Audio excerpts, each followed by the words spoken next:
Stillman and Company, 1025, 1063, The Game, streaming live on Twitter, Twitch, YouTube, and Facebook Live. We are live from the Busy Bee Plumbing, Heating, and Air Conditioning Game Nashville studios. And of course, we are presented by the Southern Bank of Tennessee. The chairman of the board, David Reed, is here. Hello, David Reed. Good afternoon, Jared. I don't know, do we just call you by your last name? Do we call you by your first name? Do we? Reed's kind of been the name for a long time now. Okay. I'm not never sure why. There you go. Well, you know, someone calls me Reed, I answer for it. If someone calls me by both my names, I'm kind of skeptical of who they are. What if someone calls you by your first name? Yeah, they probably don't know me all that well. Okay. If they call me Dave, they really don't know me. Except Paul calls me Dave for some reason. I have no idea. He's done that for 20 years. I don't know. He's the only person that calls me Dave. Does it piss you off when he calls you Dave? I'm just kind of like, yeah. That's probably why I he don't want does to be a Dave. That's probably why he does it. If I've learned anything about PK, if there's a reason that you can't understand, it probably goes back to that. So I've said this time and time and time again when it comes to the Titans draft. And I guess I'm really referring to myself when I say this, but I'm like, we do not spend enough time talking about the 35th overall pick. All the talk is Cam Ward, Cam Ward, Cam Ward, number one, number one, number one. And it made sense to have the constant number one talk when there was the thought that the Titans might look to trade the pick. It was worth having the discussion when it looked like the Giants would be willing to move all the way up. But it seems pretty obvious that the Titans are taking Cam Ward number one overall. Let me say this. This does not mean that the Cam Ward talk is going away. But as of right now, I think it's time to put into practicing what I preach, which is talking about the 35th overall pick. Guys, that is a huge, huge, huge pick for the Titans. And the reason it's a huge pick for the Titans is because this team needs good, young, impactful players. Multiple good, young, impactful players. And the only way to really get those is to draft them. And if you don't trade the first pick for more picks, then you have to nail the 35th pick, or you have to get a very good return on a trade down when it comes to the 35th pick in the draft. But unlike the first pick, the 35th pick won't yield a humongous return. And I go back to when the Titans had the first pick in 2016 and they traded it back and they got the extra first rounder and they got all the second rounders. And one of those guys was Derrick Henry. If the Titans had not made that trade, and let's say they had drafted Joey Bosa, let's say they had drafted Jalen Ramsey, or they had drafted one of those guys number one overall, then they would not have ended up with Derrick Henry. So when you don't trade the first pick, when you're not trading away Cam Ward and you're going to take him, that means you've got to nail the 35th pick. You can't take Kevin Dodd with that pick because there is no Derrick Henry behind him. And according to Matt Miller at ESPN, he's saying he hears that the Titans could move back up into the first round. This is according to ESPN.com. When asked what they're hearing, Matt Miller says, quote, all signs point to Cam Ward being the number one pick. So the thing to watch is what the Titans will do on day two. They're lacking a third-round pick due to the L'Jarius Sneed trade last offseason. Told you so. Due to the L'Jarius Sneed trade last offseason and need a receiver to complement Calvin Ridley. Expect Tennessee to be aggressive in adding a wideout, possibly with a trade up from number 35 to target a player such as Emeka Egbuka out of Ohio State or Luther Burden III out of Missouri. I'm not against, you know me, I love Emeka Egbuka. I'm not against the idea of trading up to go get a player that you love, because that's how this draft works. It's all about the players in the end. It's not about, did you make 10 picks? Did you make 15 picks? Did you make 4 picks? Who are the 4 players that you got? And so I understand that. But at the same time, what happened to this drastic desire for draft capital that Chad Brinker talked about when he was handed the keys to the organization? What happened to the emphasis on draft capital with Mike Borgonzi from Kansas City about trying to build the team throughout the draft? The thing that they keep saying, and Chad Brinker brought this up as if he was some genius that had never thought of this before, but he kept saying, draft, develop, retain. And I get that. But how do you do that when there are holes on your football team and you're now trying to trade up in a draft, which would cost you draft capital. And the other thing that trading up in the draft does, when you have less picks, your margin for error is tiny. Why? Because everybody misses on picks. The good teams miss on picks. The good general managers miss on picks. Floyd drafted Andre Woolfolk in the first round. It happens. But the reality is the teams that have more picks get more throws at the dartboard, which is why I figured the Titans holding a pick that represents a quarterback who most people seem to think is not going to be that good, and a team that has told you they want draft capital, they need draft capital, they're all in, they're pushing their chips in the middle for draft capital, draft, develop, retain, that they would want as many throws at the dartboard as possible. And yet, here we are, and they're not going to get their draft capital by trading down the number 1 pick, which was the real way to get draft capital, would have been to trade that pick. They're not going to do that. And now ESPN is telling us they're hearing that the Titans could spend more draft capital to try to move back into the first round from 35. And again, to move back into the first round, there is a special value to that for a couple of reasons. Number 1, owners like to make first-round picks. I told this story when the Titans tried to trade back into the first round in 2023 in order to draft Will Levis, and I told the story of how they tried to call Philadelphia, but Philadelphia wanted the pass rusher out of Georgia who was there unexpectedly to them, Nolan Smith. So that was off the table. And I said, look, they're not going to be able to trade with Kansas City because Kansas City just won the Super Bowl and their owner is going to make the pick and he's going to have them come out with the Lombardi trophies in their city. And they're not taking that away from him because they're going to add a couple of 4th round picks. The owner, no, he's making the pick. So in order to move back into the first round, it's going to cost you extra. And also there's that 5th round option or 5th year option. And so teams view it as we don't have to make a decision. We get a longer term, so on and so forth.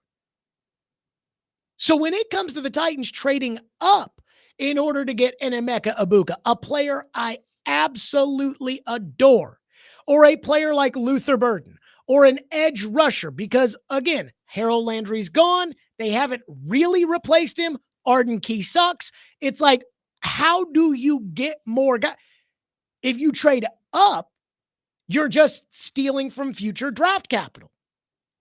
And I highly doubt that some team is going to say, okay, yeah, we're going to give you the rights to the 27th pick in the draft to move up from 35 for a 5th. I mean, it's going to take probably a 2nd rounder next year. It's going to take a 3rd. It's going to take something that you don't have right now.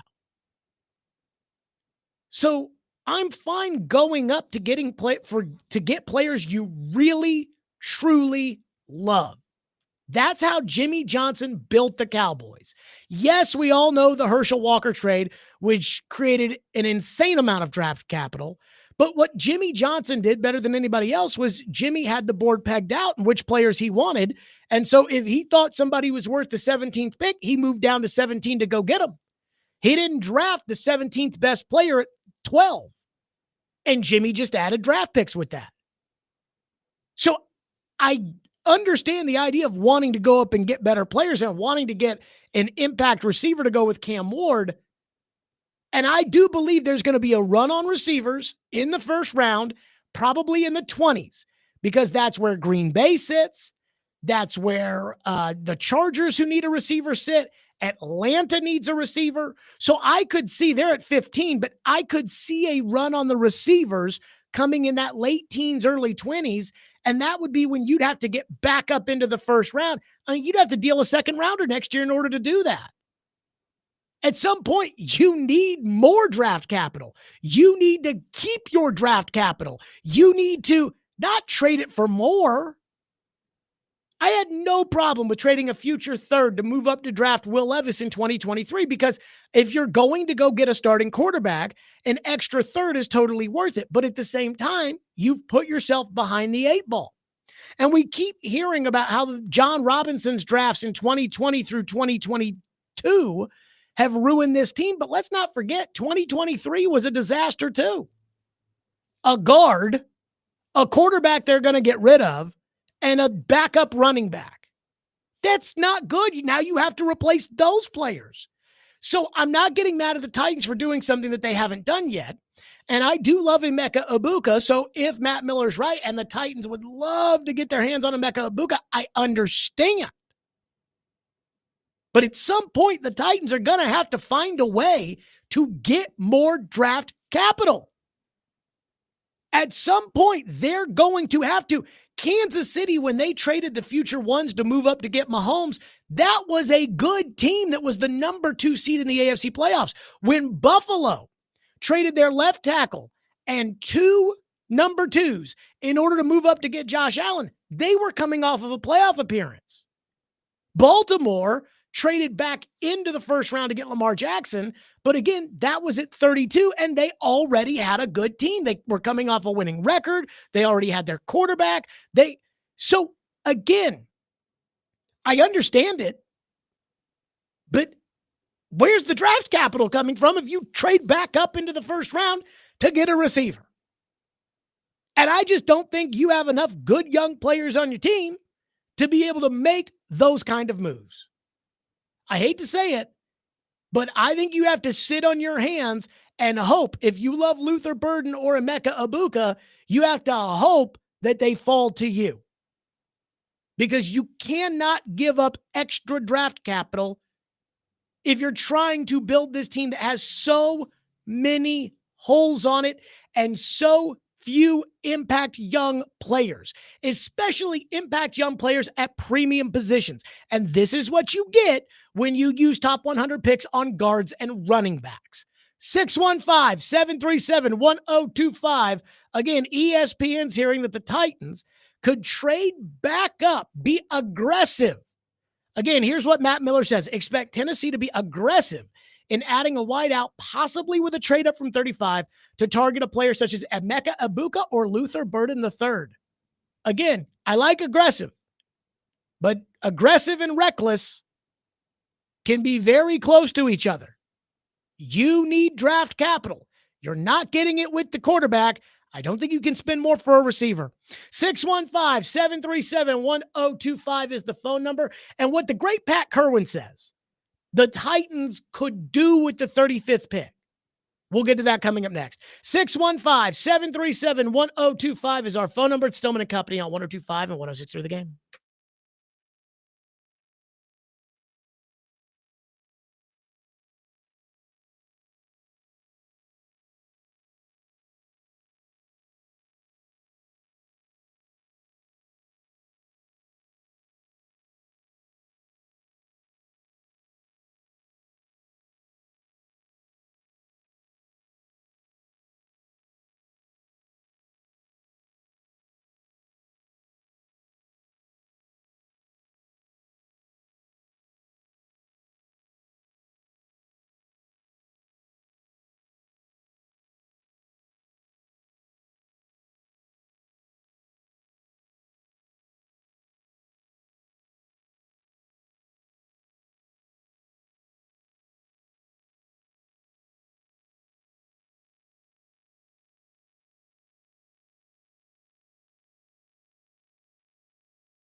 Well, here's the problem you have about movement. You pick 1 and 35, and then you don't go again to 103.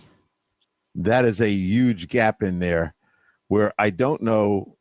Let's say you want to get back into the first round. All right, you're going to give up 35 for sure to get in there. All right, and I did it last week. I had an opportunity to do it with Pittsburgh, who moved down to 31. Now, if you're going to give me 35, you're going to have to give me something else that's not 103, 120, 120. None of those. I'm not interested. So then it gets either a next year pick, which I might ask you for your second rounder, or it's going to be a player. And I don't like too many guys on your team. So you're really kind of restricted in the real world here about how to get there.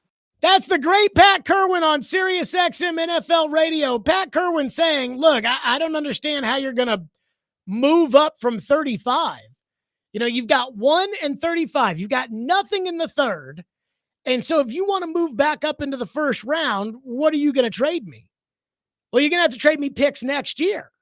Well, you're going to trade a second rounder next year to move up for Emeka Egbuka and not have a second rounder in next year's draft? That doesn't make a lot of sense. And so, again, I see where Pat Kerwin's coming from. He's sitting here saying no. And then the other option is, well, then you're going to have to trade me a player. And I don't like any of the players on your team because you've spent all this time drafting guards and running backs, and Will Levis stinks. And so who's on your team that's, well, you're going to trade Roger McCreary? And not only that, I mean, I think we can all be honest. You need Roger McCreary on your football team. You need Jarvis Brownlee, who looks to be a contributor. You need him on your football team. So, again, the Titans find themselves in a spot where I'm not sure they can trade up. But Pat Kerwin said something they could do, and I think this seems to be about right, to create the draft capital that they took the job and said they all needed would be to trade down.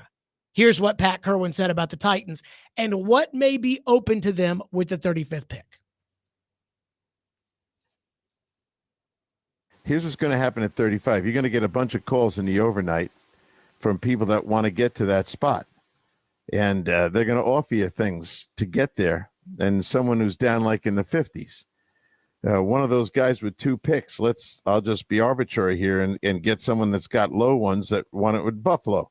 Buffalo has, they have 62, and they have the other one is 56. What if they gave you those 2 and you were able to move down?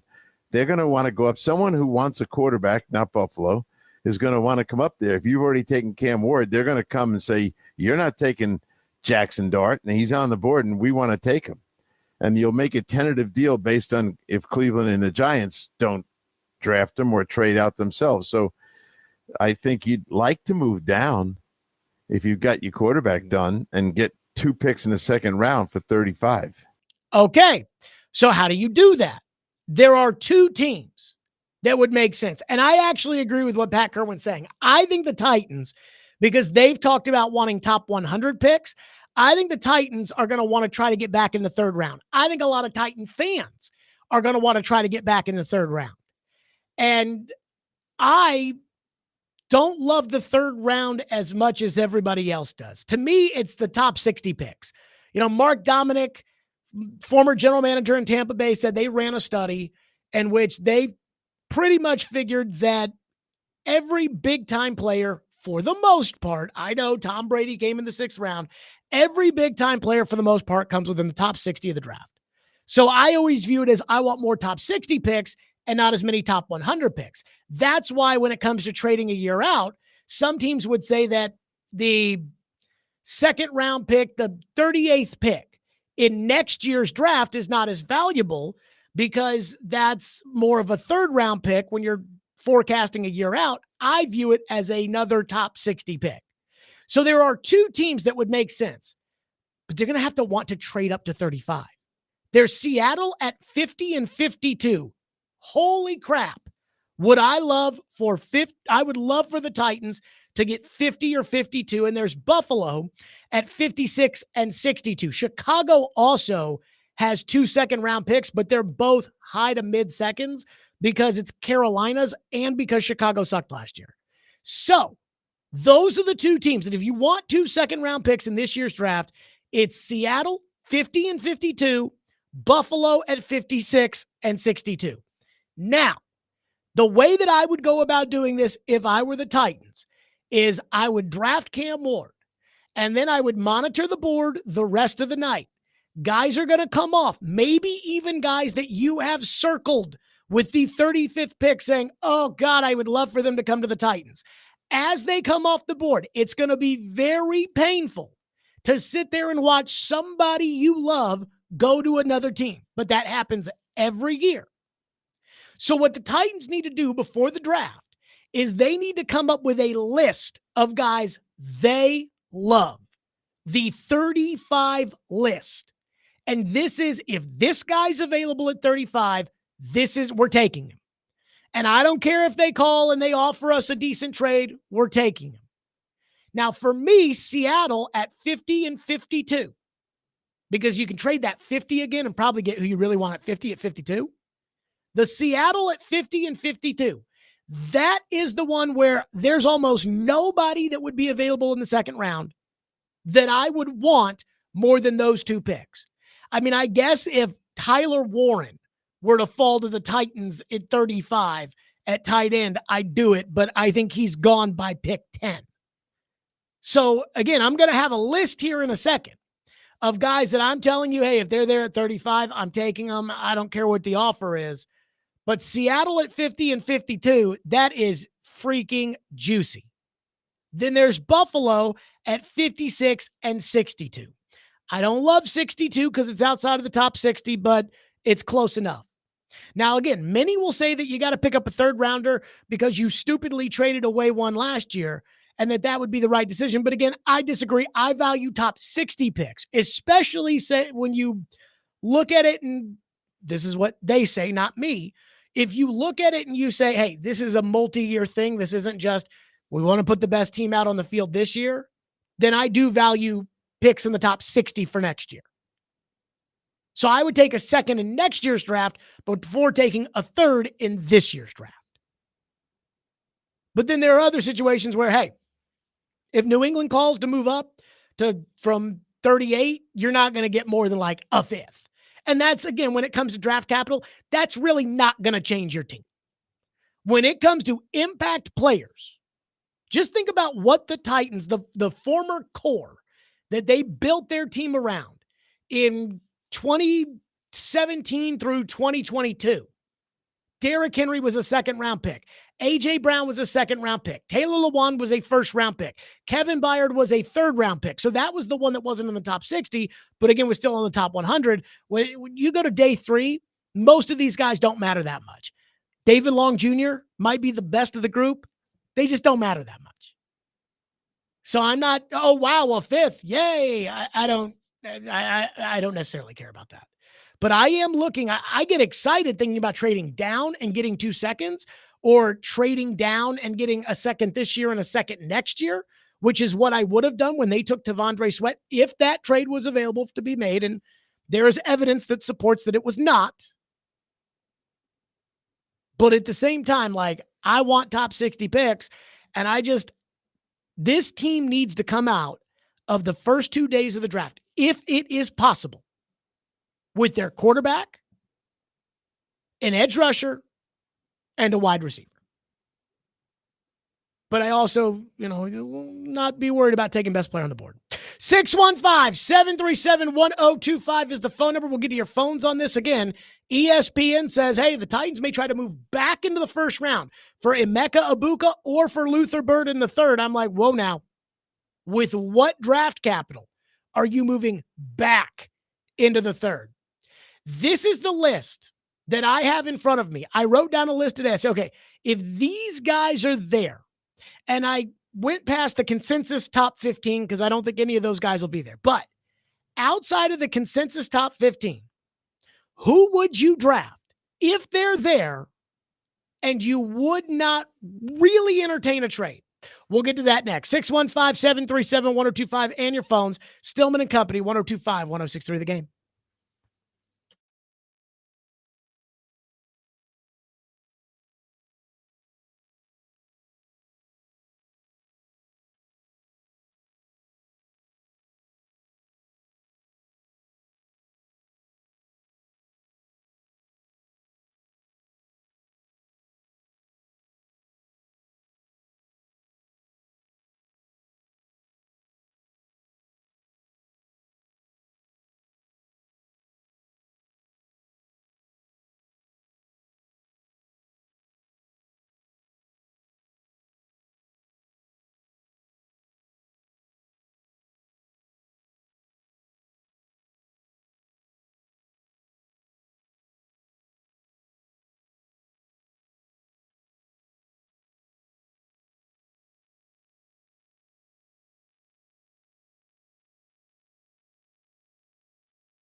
The next pick is in at the 35 pick. The Tennessee Titans select Donovan Ezaraku from Boston College, who is a player I am fascinated by. Field, take us through it. Yeah, natural rusher here, Greeny. He had the second most sacks in all of the FBS last season with 16 and a half. He had 3 forced fumbles for the Boston College defense.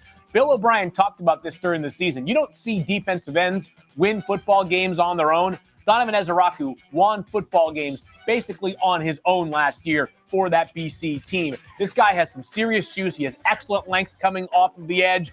There's a chance he is gone by around maybe pick 21, 22, 23. But in this scenario, he slid to the very top of the second round, and Tennessee would be all too happy to land him, given the fact that this team's pass rush does need some serious help. They let go of Harold Landry this offseason in a cap and cash savings move. The team still has Arden Key going into another year of his deal, but they certainly could use some blue chip pass rushing talent. To me, Donovan Ezaraku, a borderline round 1, round 2 talent. He was number 32 on my big board. The biggest concern for me why I don't have him is like the 20th overall player on the board, Mel, is that while he can go, he can rush the passer. There's no two ways about that. I would see a team that is facing off against Donovan Ezaraku on an every down basis saying, prove to us that you can set the edge passionately and strongly and consistently enough that we're not just going to run the football right at you all game. There you go. That was Field Yates. In his latest mock draft, he has the Titans drafting Donovan Ezaraku, the pass rusher out of Boston College, with the 35th pick. And let me say this, maybe nobody calls, and the Titans have to make a pick.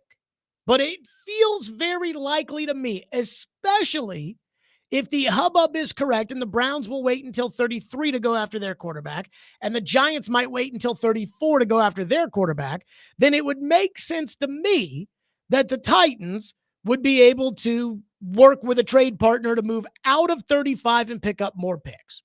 So here is my list of guys that I told you. Again, I'm looking at the two teams right now. I'm looking at Seattle at 50 and 52. And you may be able to convince me not to take these guys if you give me 50 and 52. And then the Bills at 56 and 62 that I would be interested in trading with, or these are the guys that I would not be interested in trading with if they were there. This is my I got to take them list.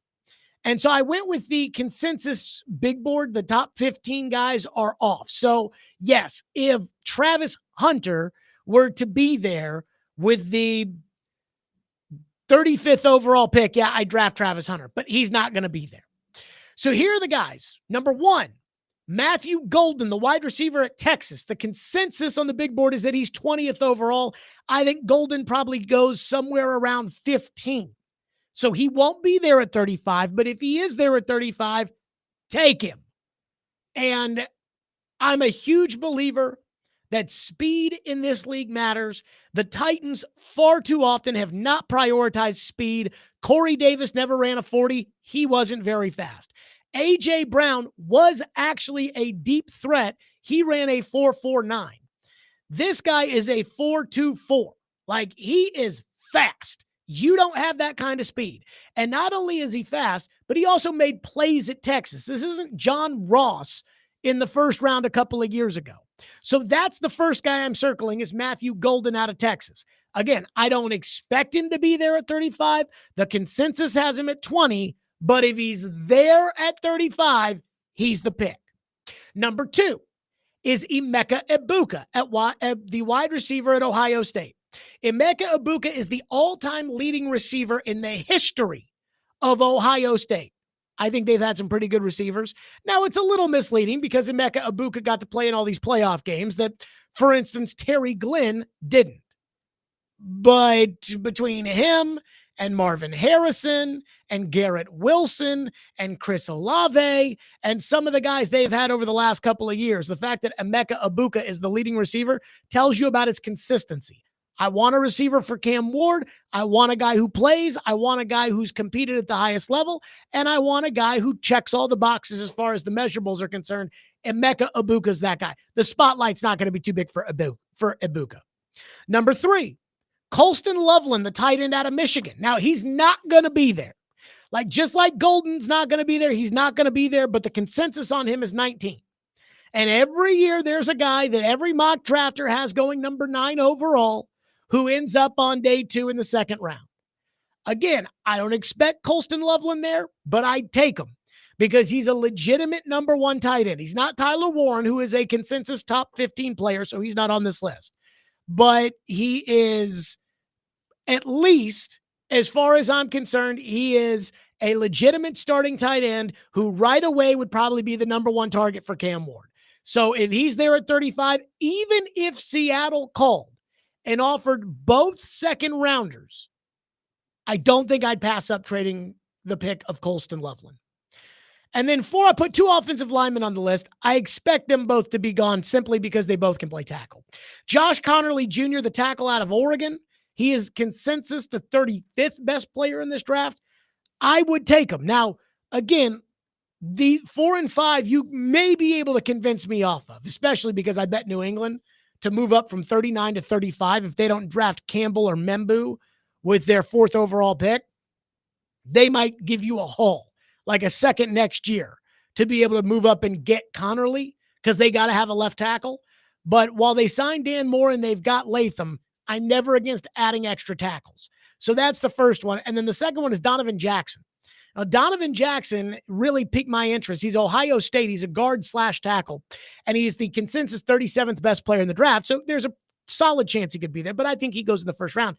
But last year, when their left tackle, who's probably the first left tackle off the board, Simmons, if he didn't get hurt last year, when he got hurt, they shifted Donovan Jackson out to left tackle.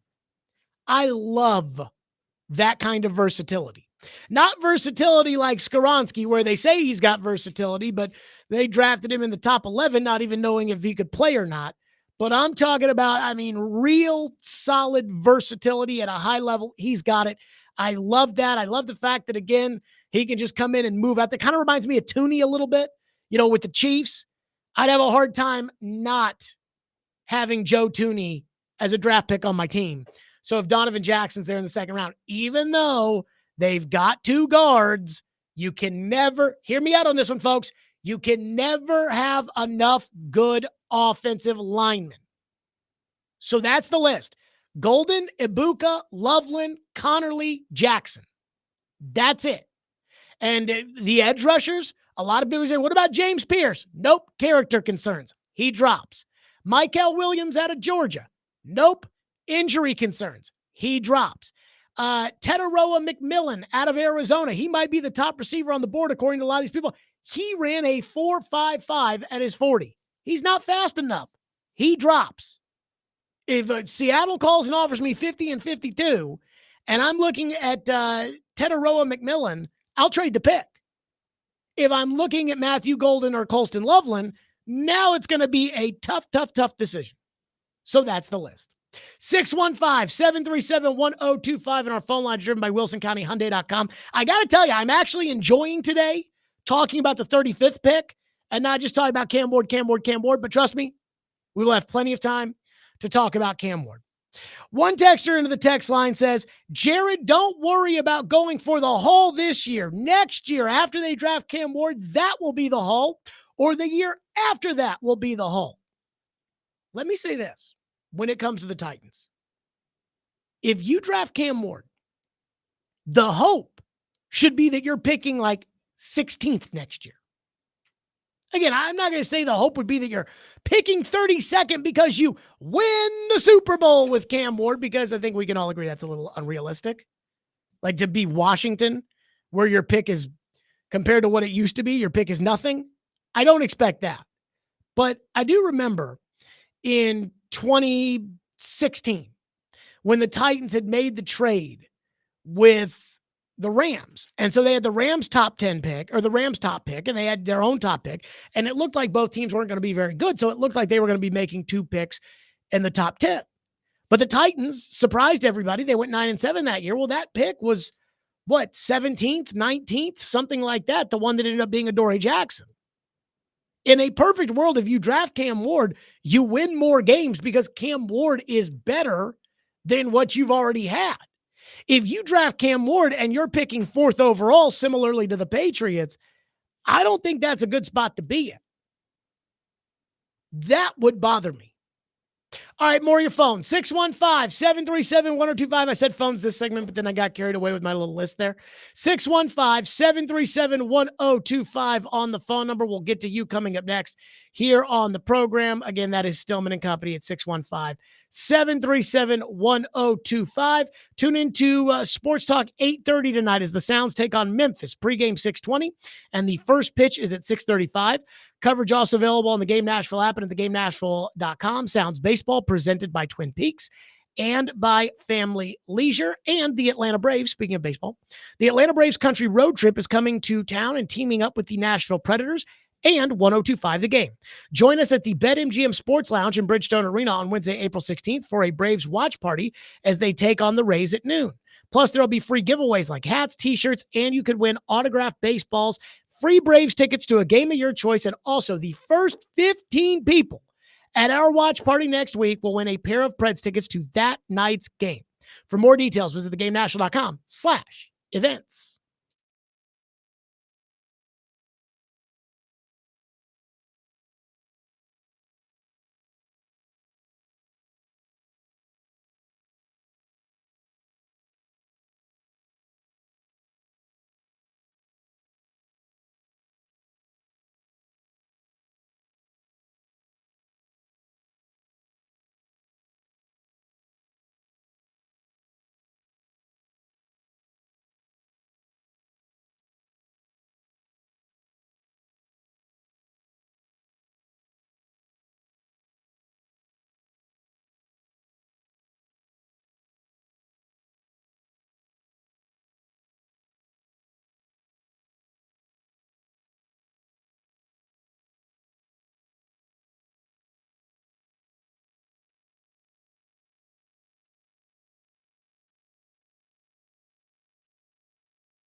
Stillman and Company, 1025 The Game. Hey, 1025 The Game and Green River Whiskey have teamed up to give away tickets to see Lainey Wilson at Bridgestone Arena in the all-inclusive Eurostone Club on Thursday, October 2nd. You know I'm a huge Lainey Wilson fan. Huge, huge, huge. Tune in to Chase and Big Joe tomorrow during the 9 a.m. hour for the keyword to text in for your chance to win. Green River Whiskey. Sit back, relax, and bourbon. Green River Distilling Company, Owensboro, Kentucky. Alcohol by volume varies by product. Please drink responsibly. So there is a little nugget. I promised phones and I promise I'll get right to them. But there is a little nugget that has come out. And this is from Adam Schefter. And so we've all kind of stopped following Abdul Carter's foot injury because the Titans are going to draft Cam Ward. But according to Adam Schefter, quote, Abdul Carter's medical recheck in Indianapolis today showed that the stress reaction in his foot is healing.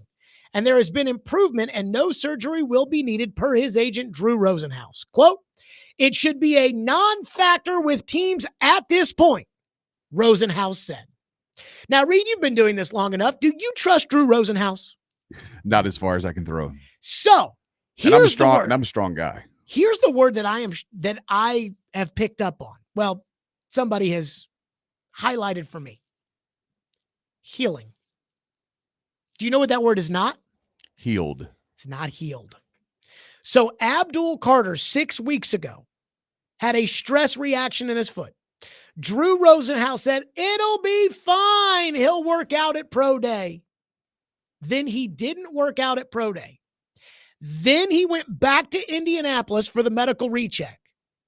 And the foot is still not healed. It's healing. Sorry, he's off the board. Now, again, that's not going to piss a bunch of you off because Cam Ward's going to be the pick and you guys already know that. And so you're like, okay, fine, he's off the board. We weren't going to pick him anyways. But 6 weeks ago, when it didn't seem like Cam Ward was for sure going to be the pick, I said he's off the board if he doesn't work out at the Pro Day. I got a bunch of, who cares, Jared? It'll be fine, Jared. This is how you end up with Corey Davis and Caleb Farley.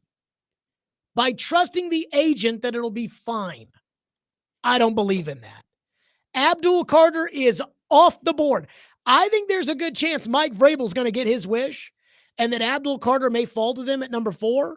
And then I do wonder, Vrabel, who was here and had to deal with the Farley fallout, who was here and had to deal with Corey Davis, who was here and had to deal with the injured players that they acquired outside of L'Jarius Sneed, Julio Jones, is a Vrabel going to say, oh, well, the injury is 100% in our game, so everybody gets hurt. It'll be fine. He'll be fine. I can fix his foot.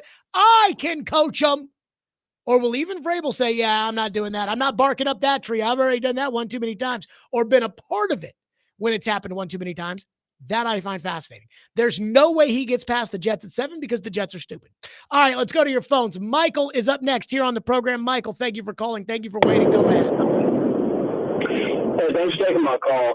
Yeah, listening to your list last segment, I would say I agree with a lot of it. I like some of the players that you named. I just had a quick question about it. What do you do if multiple of those, or what would you do if multiple of those guys are there at the same pick, like Matthew Golden, Ibuka, and Loveland, all there at 35? How do you rank those guys and say, oh, I like this guy just a little bit more than everybody else? Boy, that's a really good question. I'm actually, Michael, thank you for the call. That is a great question. So number 1, I would say I rank Matthew Golden number 1. I think I ranked them in that order. Golden, Ibuka, and Loveland, though. I haven't watched enough Loveland because I just expect him to be gone. And you know how much I love tight end. So you know what I'll tell you about it. Golden 1 because of the speed. Loveland 2, Ibuka 3. That's where you find yourself in position where you could trade and maybe get a 4th rounder. You know, again, you're not moving too far. So you trade back to 36. And then you know one of those at 30, 38, something like that. You know one of those guys is going to be there. You pick up a 4th in next year or a 3rd in next year's draft or something like that. You see what you can get. If I had to pick, it would be Golden. That would be the first one off the list.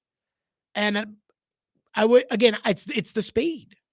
Like for me, it's the speed when it comes to Matthew Golden because Cam Ward has a strong arm, and I want Cam Ward to feel like he can throw the ball down the field. And so Calvin Ridley is a deep threat, but he's not the kind of speed that Matthew Golden is. I mean, I want him to feel free of, hey, we're going to run the ball. We're going to force teams to bring an extra guy in the box, and then we're going to bomb the ball deep off of play action. And you need speed like Chris Sanders to be able to do that. One texter says, Jeffrey Simmons is worth a good pick. The Titans should trade him. If they get a second or third, do it. I'm not sure what happened, but I'm burned out on Simmons. I take less for him than he's probably worth. Thoughts? I think that's a bad idea. Look, I'm not a big Simmons fan. Apparently, I have not listened to the Jill Jelnick podcast. In fact, I just found out that Jill Jelnick had a podcast. But Jill, rock on. But I have not listened to the Jill Jelnick podcast. But apparently, Jeffrey Simmons sat down with Jill Jelnick. And from what I've been told, I have to listen to it. Because of all the things that I don't like about Jeffrey Simmons, apparently these things are all very much highlighted. I'll just say this when it comes to Simmons. He's obnoxious. It's annoying that he doesn't play better. It's annoying that he thinks he's a superstar and he never sacks the quarterback. And it's annoying that he feels like he can do whatever he wants and nobody will punish him because, hate to say it, but the Titans don't have a lot of accountability over there. But at the same time, like, you need good players. Simmons is a good player. You know, he's not some bum out there. Like, he's a good player. I'm not just getting rid of the one good player I have when I'm trying to build a team full of good players. Now, if you gave me a first-round pick, that'd be a different discussion, but they're not going to. So, no, I would not take a third-round pick for Jeffrey Simmons. I love how one texter says, you know, you could get all the draft capital you want in the world if you trade back in the first round. Yeah, unfortunately, they've already decided it seems like they're not going to do this. Now, Luther Burden's interesting as far as, you know, why is he not on the list? There's just something, it sounds like, off the field that might be an issue with Burden. One texter says, does this change your opinion? Sends in the text. Does this change your opinion at all? I know it's Rosenhaus, so who knows the truth of it? No, it does not change, Mitch. He didn't run. He didn't work out. It's not even healed. No, Abdul Carter is off the board. Off the board. 615-737-1025, which is our phone number on the program. So Dane Brugler at The Athletic released what's called The Beast. It's the big draft guide every year he releases. It's very detailed in terms of the analysis, but also for me, I like that, like, I can just pull up a guy's 40 time. I can just pull up a guy's weight. I can just pull up those things right away. And it's not fudgy numbers. It's combine numbers. It's pro day numbers. It's those kind of things. This is the draft guide that everybody says, like, oh, this is the best draft guide. And what it says about Cam Ward. We'll get to that next. Stillman & Company, 102.5 The Game.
Stillman and Company, 1025, 1063 The Game, streaming live on Twitter, Twitch, YouTube, and Facebook Live. We are live from the Busy Bee Plumbing, Heating, and Air Conditioning Game Nashville studios. We are presented by the Southern Bank of Tennessee, and the Beast has been released. You're like, what the hell is the Beast?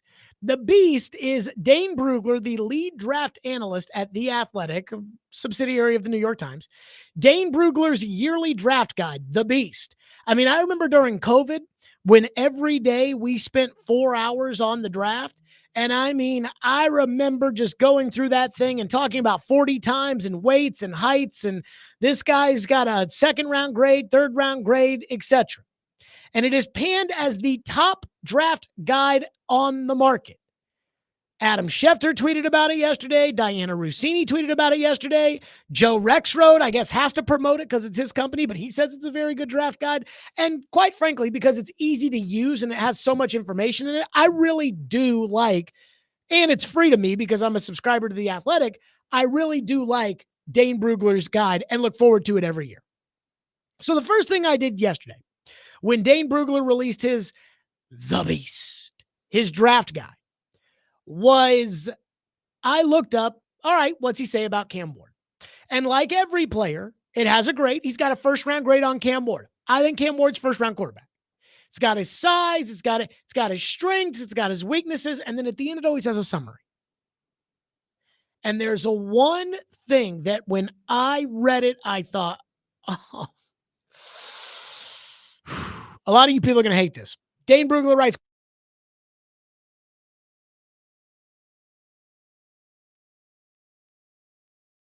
starter in the mold of a taller, slower version of Kyler Murray. Kyler Murray. This has been my fear the entire time. And when I watched the Cam Ward tape, Kyler was a guy, there were many comparisons that I looked at that I was like, well, he's kind of like Deshaun Watson, but he's more fluid of an athlete than Deshaun, and he passes the ball from different platforms better than Deshaun. And Deshaun, again, we're talking about when Deshaun was good. And Deshaun was a much better pocket passer than Cam Ward is now. So that doesn't totally check out. But one of the ones I went to was Kyler Murray. And I said, now, he's not the athlete Kyler is, which again goes back to Dane Brugler saying a taller, slower version of Kyler. But he does kind of play that backyard football game like Kyler. And again, this is what I have been fearing the whole time when it comes to Cam Ward. Kyler Murray was the best quarterback in the 2019 class, the draft that was held here. Kyler, Daniel Jones, the late Dwayne Haskins, Drew Lock. Kyler's been the best. Kyler Murray is a legitimate starting NFL quarterback, and he is clearly, in my opinion, one of the 32 best quarterbacks in the world. Kyler has real talent. I mean, I think if we sit here today and we say Kyler Murray or Will Levis, we can all agree Kyler Murray. But there's one thing about Kyler Murray that I just must highlight. You're never going to win anything if Kyler Murray is your starting quarterback.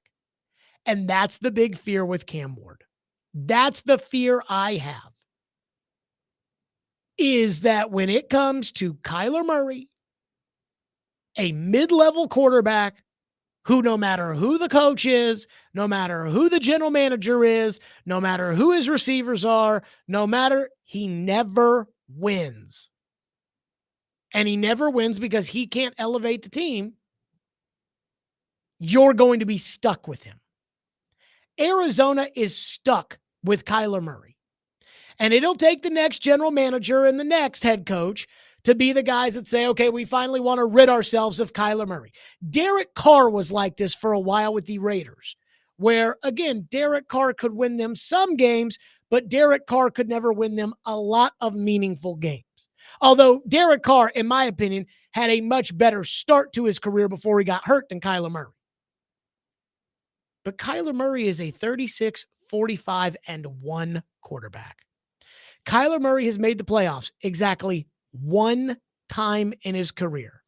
In that game, he was 19 of 34 for 137, no touchdowns, 2 picks, and had a quarterback rating of 40.9. You guys think Sam Darnold sucks. That is significantly worse. Sam Darnold's quarterback rating from that awful game against the Rams was, I believe, in the 70s.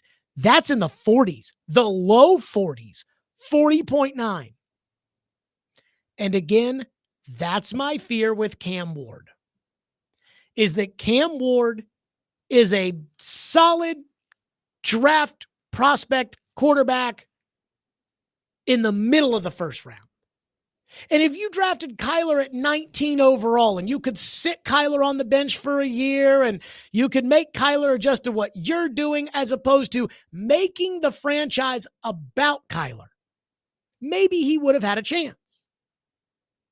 But Kyler was taken number 1 overall.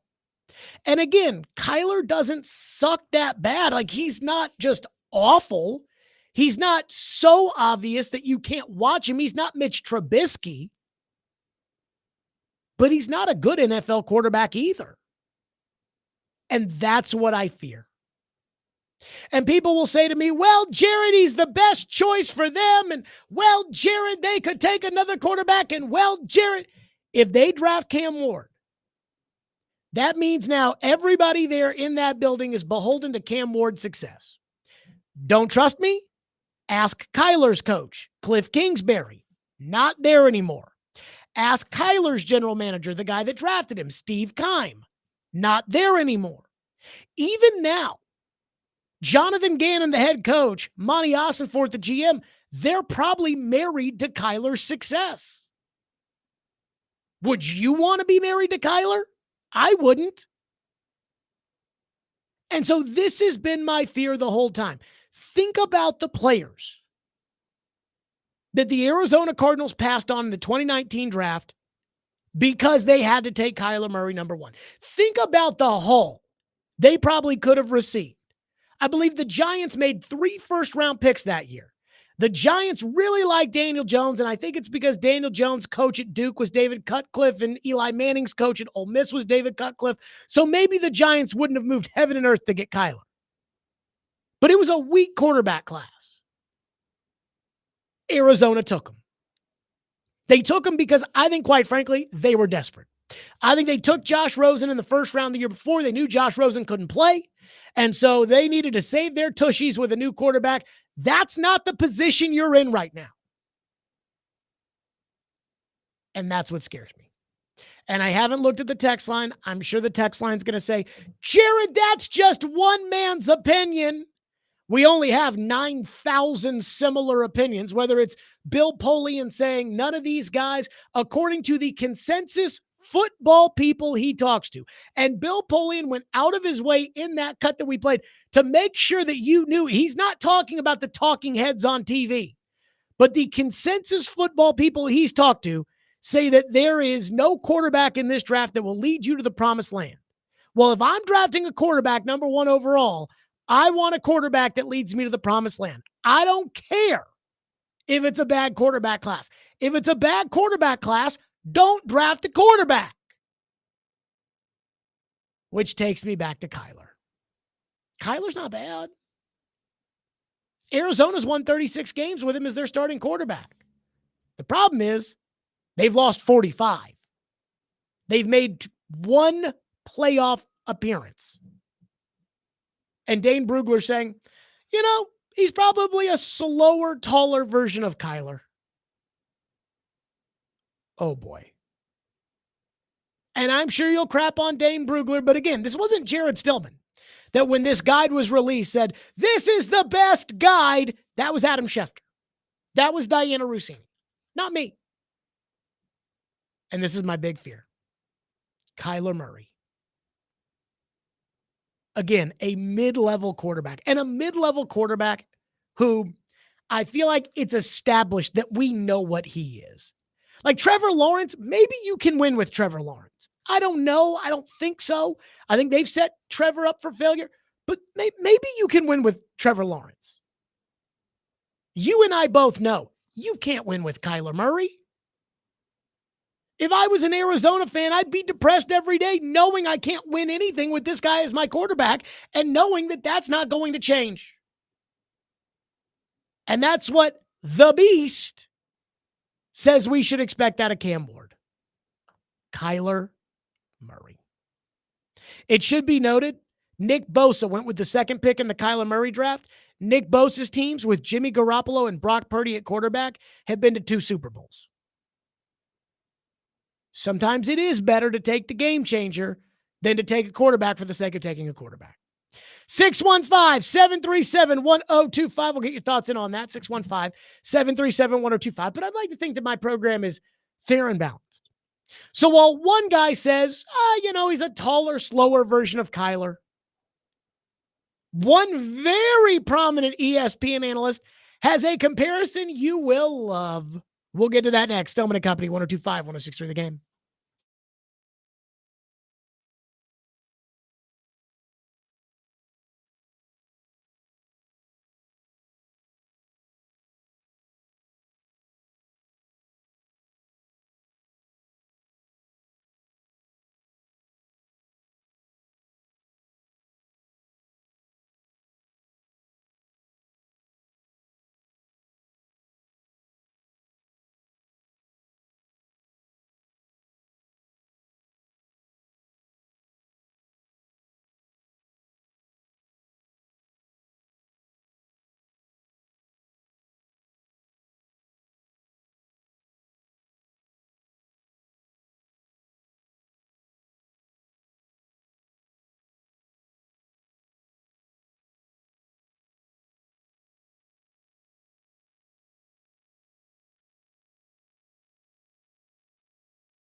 Burrow and Stafford and Peyton Manning, to name a few. Now, I know Cam Ward is a different kind of quarterback for him. How do you see these two meshing together? Well, I think Brian said it best. Look, I think you take what a young man, like Cam Ward does well, and you really try to start there and have that be his foundation, the kind of thing that he has demonstrated that he can execute successfully in the past. Then you kind of fill it in as you go. And look, Cam is super, super talented. He is a guy who can do all the things that you want a quarterback to do at the NFL level. And I think, that includes working from under center, executing the play action passing game, the 3-step game, the 5-step timing game, changing launch points, getting outside the pocket, rolling right or left, changing arm angles. He can execute the RPO game if you need him to. He can pick up first downs with his legs. So really, that's what you want when you're talking about the first overall pick. You want a guy who has no limitations. And quite honestly, he doesn't have any limitations. So I see this being a perfect marriage on the football field. There you go. That was Louis Riddick saying perfect marriage between Brian Callahan, who we don't even know if he can coach, and Cam Ward. So I have yet to look at the text line because, again, last segment I talked about my biggest fear. Dane Brugler in The Beast, his mock draft guide, saying that Cam Ward projects to be a taller, slower version of Kyler Murray. And I have not looked at that on purpose because I know a lot of people will say, well, Jared, his opinion doesn't count, or what does he know, or play both sides of it. And I like to be fair and honest. So Louis Riddick was on NFL Live yesterday. And again, he was asked about the marriage between Callahan and Cam Ward. And that's what Louis Riddick said right there about, I think it'll be a great marriage. And then Louis Riddick took it a step further. Now, keep in mind, this is Louis Riddick who interviews for general manager jobs. Here's what Louis Riddick said. Look, I said my comp for Cam Ward because of the way he plays. He reminds me of Patrick. He reminds me of Mahomes with how he can be unconventional, throw the football from all different kinds of weird angles, and then just put a bunch of horsepower on it when he needs to. And look, to me, if someone was telling me, hey, that's maybe what you're getting, I'd be pretty damn excited. Now, I'm not saying I'm exactly right, but that's my bet that Cam Ward will have that kind of impact and play that kind of style of football in Tennessee if they happen to select him number one. Holy crap. He says my comp for him is Patrick Mahomes. And that's what you're going to get in Tennessee if you draft him number one overall. I was like, whoa now. Now, I have to say, there are a lot of takes Louis Riddick has that make me think he's more of a TV talker than he actually is a football guy. Now, he'd probably take offense to that if he were to hear that. I don't know Louis Riddick, but he probably would take offense to that. But between takes like that Cam Ward is Mahomes, he reminds me of Mahomes. And, Justin Fields is better than Ryan Tannehill and the water carrying that he's done lately for the Sanders family. I have a hard time taking Louis Riddick's opinion seriously. But he does come off as an expert. He does interview for some of these general manager jobs. And again, just so there's no confusing this, can we play that cut one more time, Reed? This was, again, yesterday. Hear this man. This is Louis Riddick. This is not AI'd. This is Louis Riddick telling the people of Tennessee, you people, telling you people that the Titans are going to draft the next Patrick Mahomes. Look, I said my comp for Cam Ward because of the way he plays. He reminds me of Patrick. He reminds me of Mahomes with how he can be unconventional, throw the football from all different kinds of weird angles, and then just put a bunch of horsepower on it when he needs to. And look, to me, if someone was telling me, hey, that's maybe what you're getting, I'd be pretty damn excited. Now, I'm not saying I'm exactly right, but that's my bet that Cam Ward will have that kind of impact and play that kind of style of football in Tennessee if they happen to select him number one. Now, I'm not saying I'm exactly right, but I think you're getting Mahomes. So here's what I'll say when it comes to this Louis Riddick take. He's put it out there. When I talk about some of you people that compare Cam Ward to Mahomes, I keep getting people that say to me, who's comparing him to Mahomes, Jared? And it's some Titan fans that, again, true blue, our guys. That's who we want. Yay, go Titans. That's who's been doing it.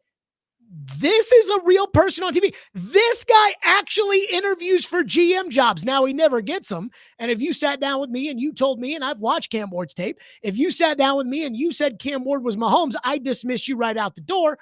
But again, he actually does get some of these interviews. So here's what I'll say. I think this should be the litmus test for Louis Riddick, for us to determine whether or not he's actually a serious football person, a guy that, again, some people think should be a GM, or just a TV talking head that gets in there and compares the flavor of the month to Patrick Mahomes. That's the way I feel about Dan Orlovsky. I think Dan Orlovsky comes off as an expert, but he's really just a hot taker. That's how I'm starting to feel about Louis Riddick. And I was thinking back to what the Polian cut we played earlier in the week. Listen to the very, very beginning of Polian when he tells you that there's really that the NFL football people do not see a difference maker at quarterback. And listen exactly to what Polian says. I think it's fair to say, and I'm talking about consensus now among football people you and I would talk to, not the people who talk on television, not the people who write in blog sites. People who actually look at tape and go out and work players out and know what they're looking at. Their consensus is, by the way, is consensus with a capital C.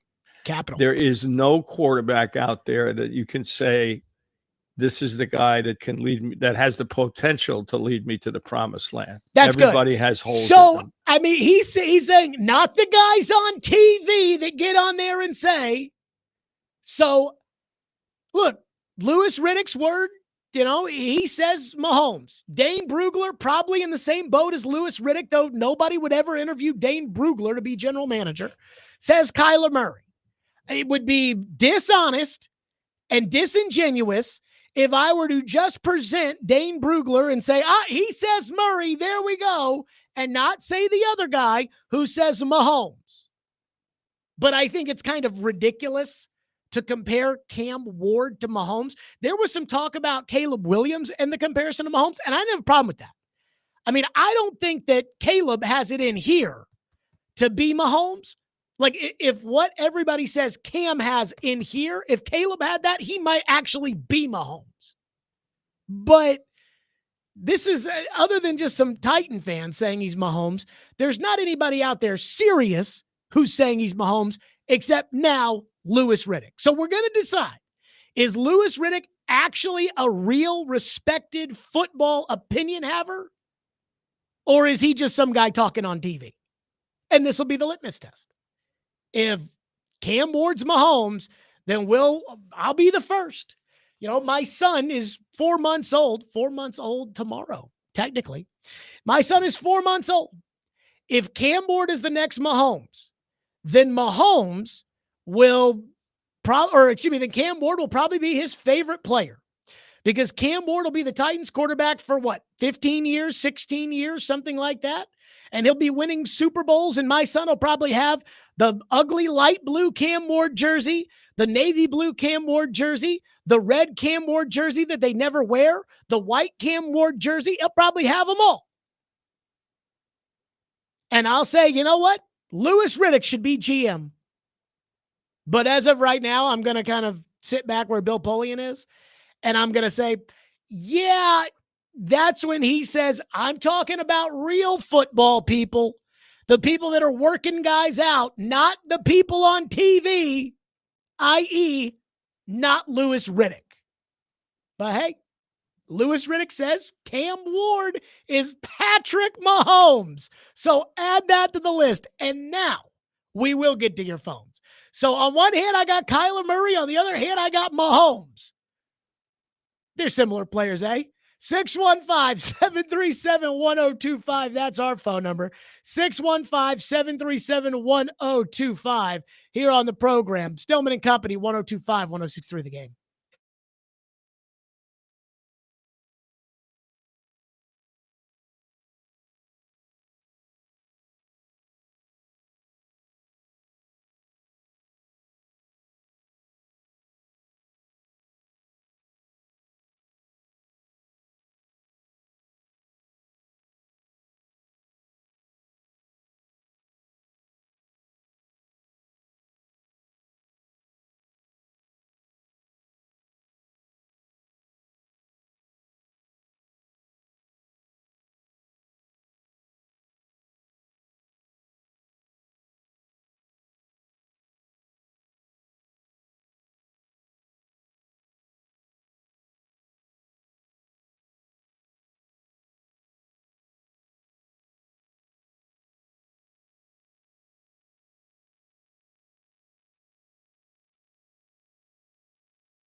What's your comp for Cam Ward? I'm not going to go off my comps, what I said earlier. I think he is a better version of a Tyrod Taylor.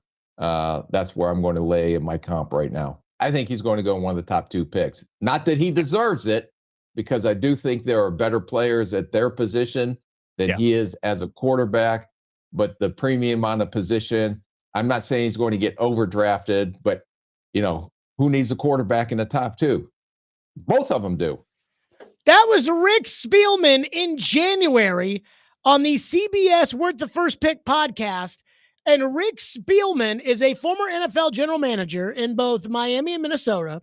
And he is now the senior advisor to the Jets. And in that cut, he said, I'm not going to go off my comp, which is a little bit better version of Tyrod Taylor when it comes to Cam Ward. So I've got a guy who's a senior advisor to the Jets, the guy who drafted Justin Jefferson, the guy who's won a bunch of games in the NFL, who says Cam Ward is a better version of Tyrod Taylor. And yet Louis Riddick tells me he's Mahomes. So I'm like, oh, okay. But again, we're using this as the litmus test. If Cam Ward becomes Mahomes, and nobody will be happier than me if Cam Ward becomes Mahomes. But if Cam Ward becomes Mahomes, then I will say Louis Riddick, every GM job that comes open should go to Louis Riddick. Until then, I'm going to laugh and say, dude, I cannot take that seriously. Again, it's like Dan Orlovsky. Dan Orlovsky loses his pants for every quarterback coming out in the draft and talks about tape and acts like some sort of serious guru when really he's just a Skip Bayless-like talking head who was a backup quarterback in the NFL. Phone lines driven by WilsonCountyHyundai.com here on the program. Again, one guy compares him to Kyler. One guy compares him to Mahomes. Let's go to Jared, who's up next here on our program. Thank you for calling and waiting. Jared, go ahead. Yeah, so all the research on Cam Ward, it seems like Cam Ward's best attribute that people are saying is his ability to play off script and throw off platform and to play this unorthodox style. But in the NFL, I figured, aren't you trying to kind of limit those instances in which he's trying to throw off platform and making the unorthodox throws and the throwing angles and things? So if you do limit him and you take away what he does best, which is throwing off platform and all the things that really isn't a fundamental quarterback, then what is he as a prospect? And so that's whenever I go back to QB accuracy. And I just don't necessarily think that he can be Mahomes at this point in time, because I don't see him doing the fundamentals very well compared to some of the other quarterbacks that have come out at rated this high. So what do you think about that? And man, I hope you have a great day. Tighten up. Yep. Thank you for the call, Jared. So Floyd told me, and I remember this years ago when we were talking about Mahomes and Brady. And Floyd was like, Bill Belichick could not coach Patrick Mahomes. He said, because there's a certain structure that offense, and Tom's the same way. There's a certain structure that offense operates under, whereas with Andy Reid and Mahomes, it's kind of more like, all right, here's our initial plan, Patrick, and then go do your thing. When the Chiefs drafted Mecole Hardman was having a hard time picking up the offense in training camp, and Mahomes said to him, just go deep, and I'll hit you with the pass. Just run. You, as the coach, if you're going to have that kind of quarterback, you have to adjust. Now, that was a very difficult for Caleb to learn how to adjust to that in Chicago. And I think there's going to be some more with Ben Johnson, who kind of wants things structured a la Jared Goff. There's going to be more of that structure for Caleb going forward this year in Chicago. But it is a valid point that, hey, is Brian Callahan going to sit back and say, all right, dude, go do your thing, run around and then just go find Chig and throw him the ball? Or is it going to be more so of, they're holding me back and I'm stuck in the garage and I can't get out and I can't, as opposed to Mahomes, where I think Andy Reid has had to kind of give up some, I don't want to say responsibility, but maybe his prerogative to Mahomes, because, hey, Patrick's talent. Patrick will find a way to pull through. Anthony says, Jared, when you talk about Kyler Murray, do you mean two-time Pro Bowl quarterback Kyler Murray? Kyler is a good player, and we'd be lucky if Cam is as good as Kyler Murray, honestly. Dude, Kyler Murray is a mid-level, below-average starting quarterback in the NFL. Below average. I had somebody that tweeted me that was like, here are all these teams that Kyler Murray's better than. And it's like Chicago, New England, Seattle. And I'm like, you think that right now, if Arizona picked up the phone, called New England and said, we'll trade you Kyler for Drake May, you think they'd say yes? You think they'd trade Kyler for Caleb? You wouldn't even trade the number 1 overall pick for Kyler. You're right. Kyler Murray is a 2-time Pro Bowler. You know who else was a 2-time Pro Bowler? Vince Young.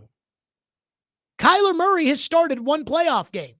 Do you know how many playoff games Vince Young started? 1. Right now, Kyler really hasn't done anything other than make more money than Vince Young. Sit there and tell me Kyler Murray's so good. One texter says, has Louis Riddick ever been right? I don't know.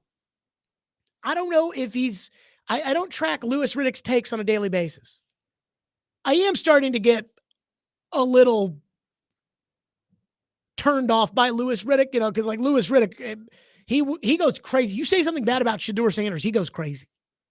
And it's like, dude, I get it. You played with Dion in Atlanta. Y'all are friends. I got it, but let's just accept it for what it is. Ty says, my mind is the exact same. I think Cam can be Kyler quality, and I think he can be similar to Mahomes. Who knows? Yeah. I mean, yeah, those things are similar, I guess. It reminds me of when Kyler was drafted and Arizona hired Cliff Kingsbury. Cliff Kingsbury got fired at Texas Tech, had been hired as the offensive coordinator at USC, not even the head coach. And so Arizona hired USC's offensive coordinator, the Arizona Cardinals, not Arizona, the college. That might make a little bit of sense. Although Arizona did just hire Becky Burke as their women's basketball coach, and I think she's going to be a great coach. But again, Arizona hires the USC offensive coordinator. And one of the things was, oh yeah, he's friends with McVay and he coached Mahomes in college. Boy, really turned Kyler into Mahomes. One texter says, how many times has Kyler Murray voted a Pro Bowler after the original choice opted out? I'm going to guess it's 2 for 2. I'm going to guess that Kyler was never one of the top 3 quarterbacks in the NFC, but I could be wrong. I know for sure in 2020 he was an alternate and didn't even play. I think in 2021 he was named on his own, but really? At least once, yes. I mean, hey, good for him. At least you being can miss once. me with all the Pro Bowl talk nowadays, man. Come on. How far down the list do they have to get? So I do think that they need to go back and there's a difference to me between a first ballot Pro Bowler and then some, Drake May made the Pro Bowl last year. There's a difference between the two, in my opinion. Right. He was Mr. Congeniality that year. I mean, I just say with Kyler, I think Kyler kind of stinks. I wouldn't want Kyler on my team. I'd rather have Will Levis and be awful so I can pick at the top of the draft than have Kyler and win 7 games and never be close to sniffing the playoffs, which is kind of, in my opinion, what Kyler is. One texter says, the situation has so much to do with if a quarterback pans out or not. Would Mahomes have turned into Mahomes if he was drafted by Ken Wisenhunt? I find that to be doubtful. I do think there's something to that, and that actually makes me really nervous because Mahomes was drafted to Andy Reid as the coach, Travis Kelce at tight end, and Tyreek Hill at wide receiver. This team has Brian Callahan as the coach, who I don't know if you guys are keeping score at home, but it doesn't seem to me like he's Andy Reid. So Brian Callahan's the coach. Chig is the tight end. Ugh. And then Calvin Ridley is not Tyreek Hill. He's not Tyreek Hill now, and he wasn't Tyreek Hill then. One text says, would you be content if Cam Ward ends up being more like Dak Prescott?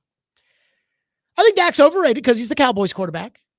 But I do think Dak is a solid quarterback. I don't think their games are very similar. But sure. Yesterday Adam Vingan said, actually, hold on, take me back. Because it says would I be content? Not with the number 1 overall pick. The one thing that we in the media have to do is we have to stop looking at this, in my opinion, because I hear Paul and Robbie and Joe, and I hear the talk where it's like, well, they wouldn't take Cam Ward number 1. So because they don't think Cam Ward is that good right now, if he becomes Baker Mayfield, that's good enough. Like the expectations are Kyler right now. So if he's better than that, great.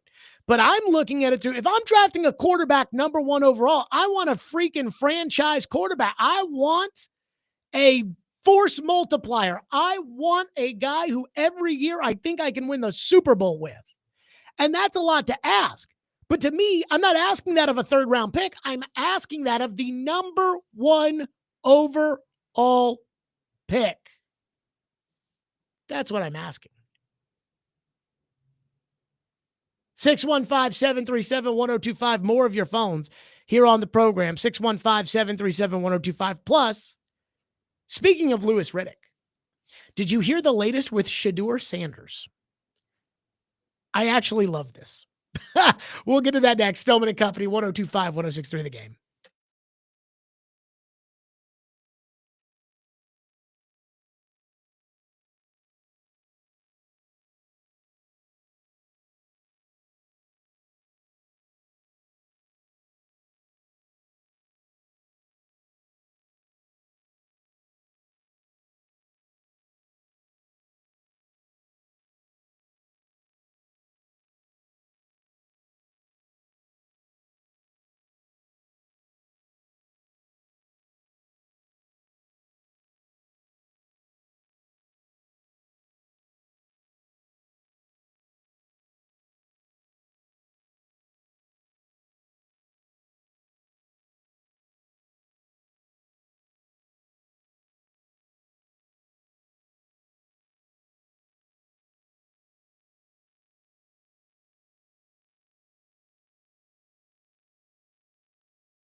How about another quarterback, Shadur Sanders? If I said he will fall out of the top 10 picks, is that ridiculous? Yeah, I think that is ridiculous. Look, I think we are definitely overthinking this. We are picking this guy apart. We're combing through him with a fine-tooth comb in a way that really we haven't seen, another quarterback undergo in terms of scrutiny. And I really do believe that. Now, that's not hyperbole. I think we are really overthinking it with this young man. I think the floor for him is 9. I think it would very much so be a great marriage between he and the Saints at 9. I think his camp would be very, very happy if that happened.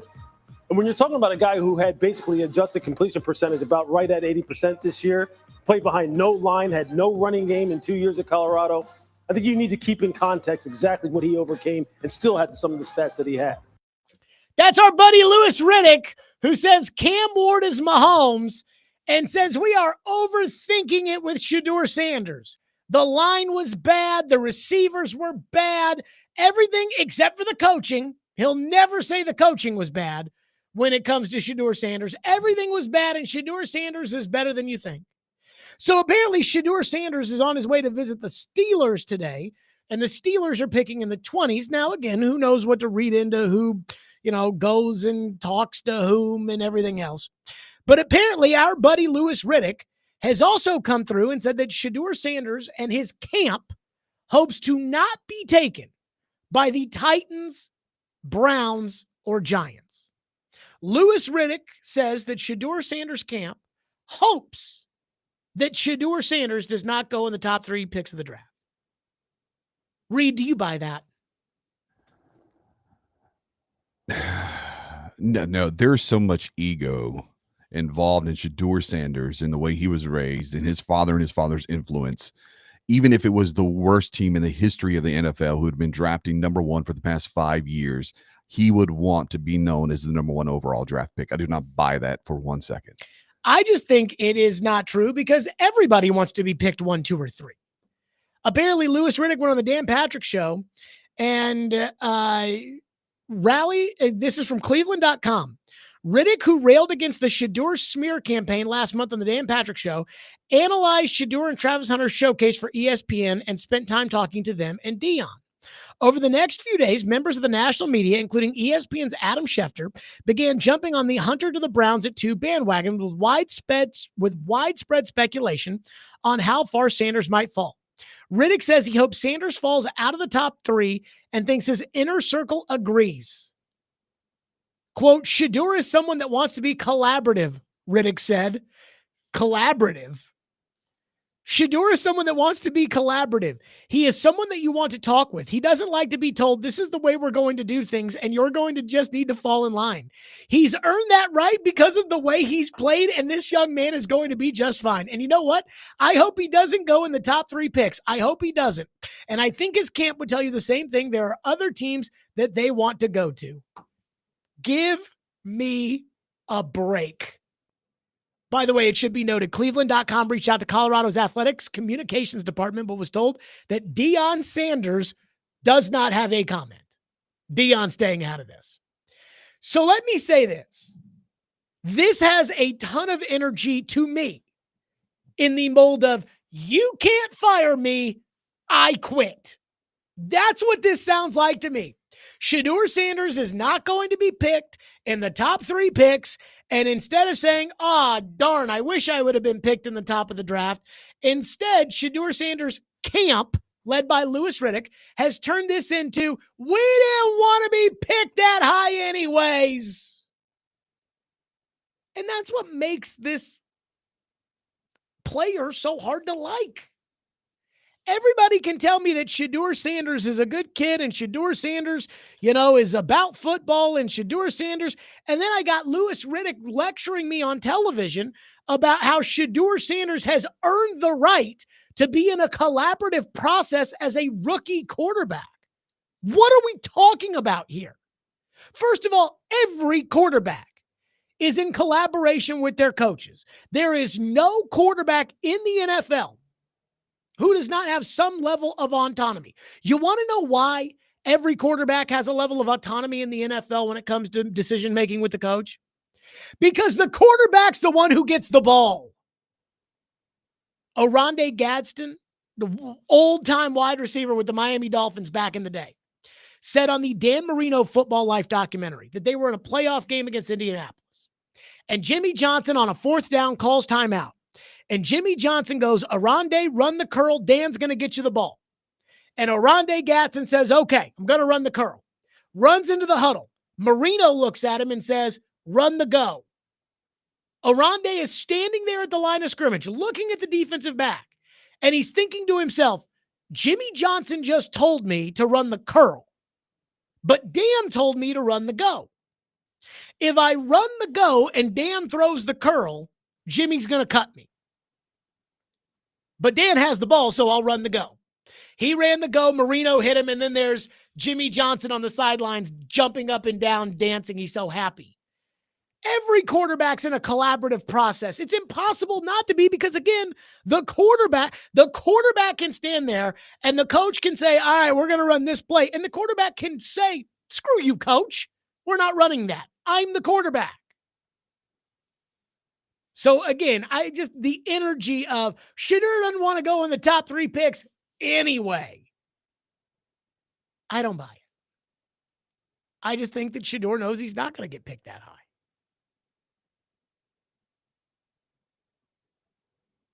One texter says Louis Riddick is probably calling Cam Ward Patrick Mahomes, so it doesn't look bad that Cam Ward gets drafted above him. So Louis Riddick has actually gone on record and said that he would take Ward over Sanders. But man, I think it was Bart Scott said the Giants should sign Sam Darnold instead of trade up for Cam Ward, and Louis Riddick wanted to fight him on the set. It seemed like he was so mad. One texter says, I think when it comes to comps, there is some nuance. Cam Ward, Patrick Mahomes, Kyler Murray all play with an off-platform style and throw the ball with a sidearm. It's not necessarily that Cam Ward will be the next Patrick Mahomes.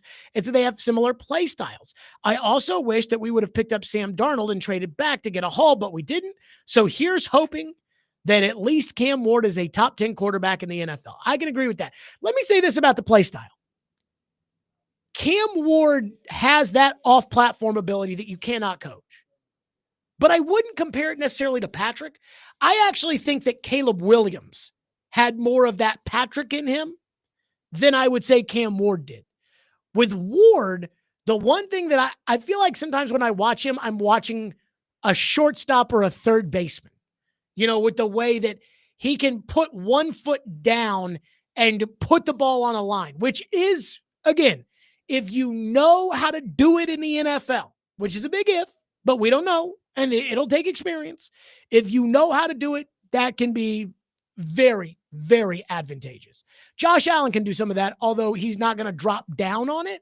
But again, that just putting one foot down on the run, throwing and hitting somebody, he could. Brett Favre could kind of do that a little bit.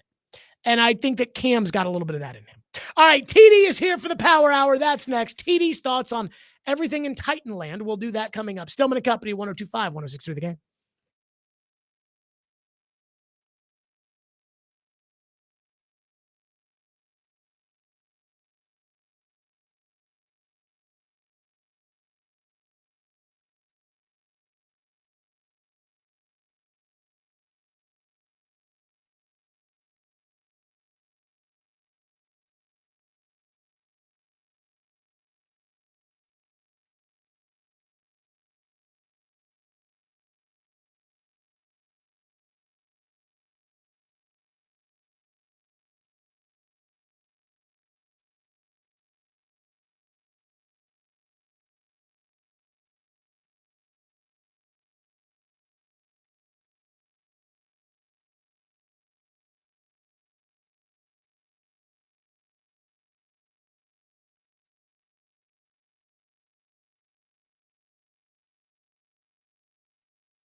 Stillman and Company, 1025, 1063 The Game, streaming live on Twitter, Twitch, YouTube, and Facebook Live.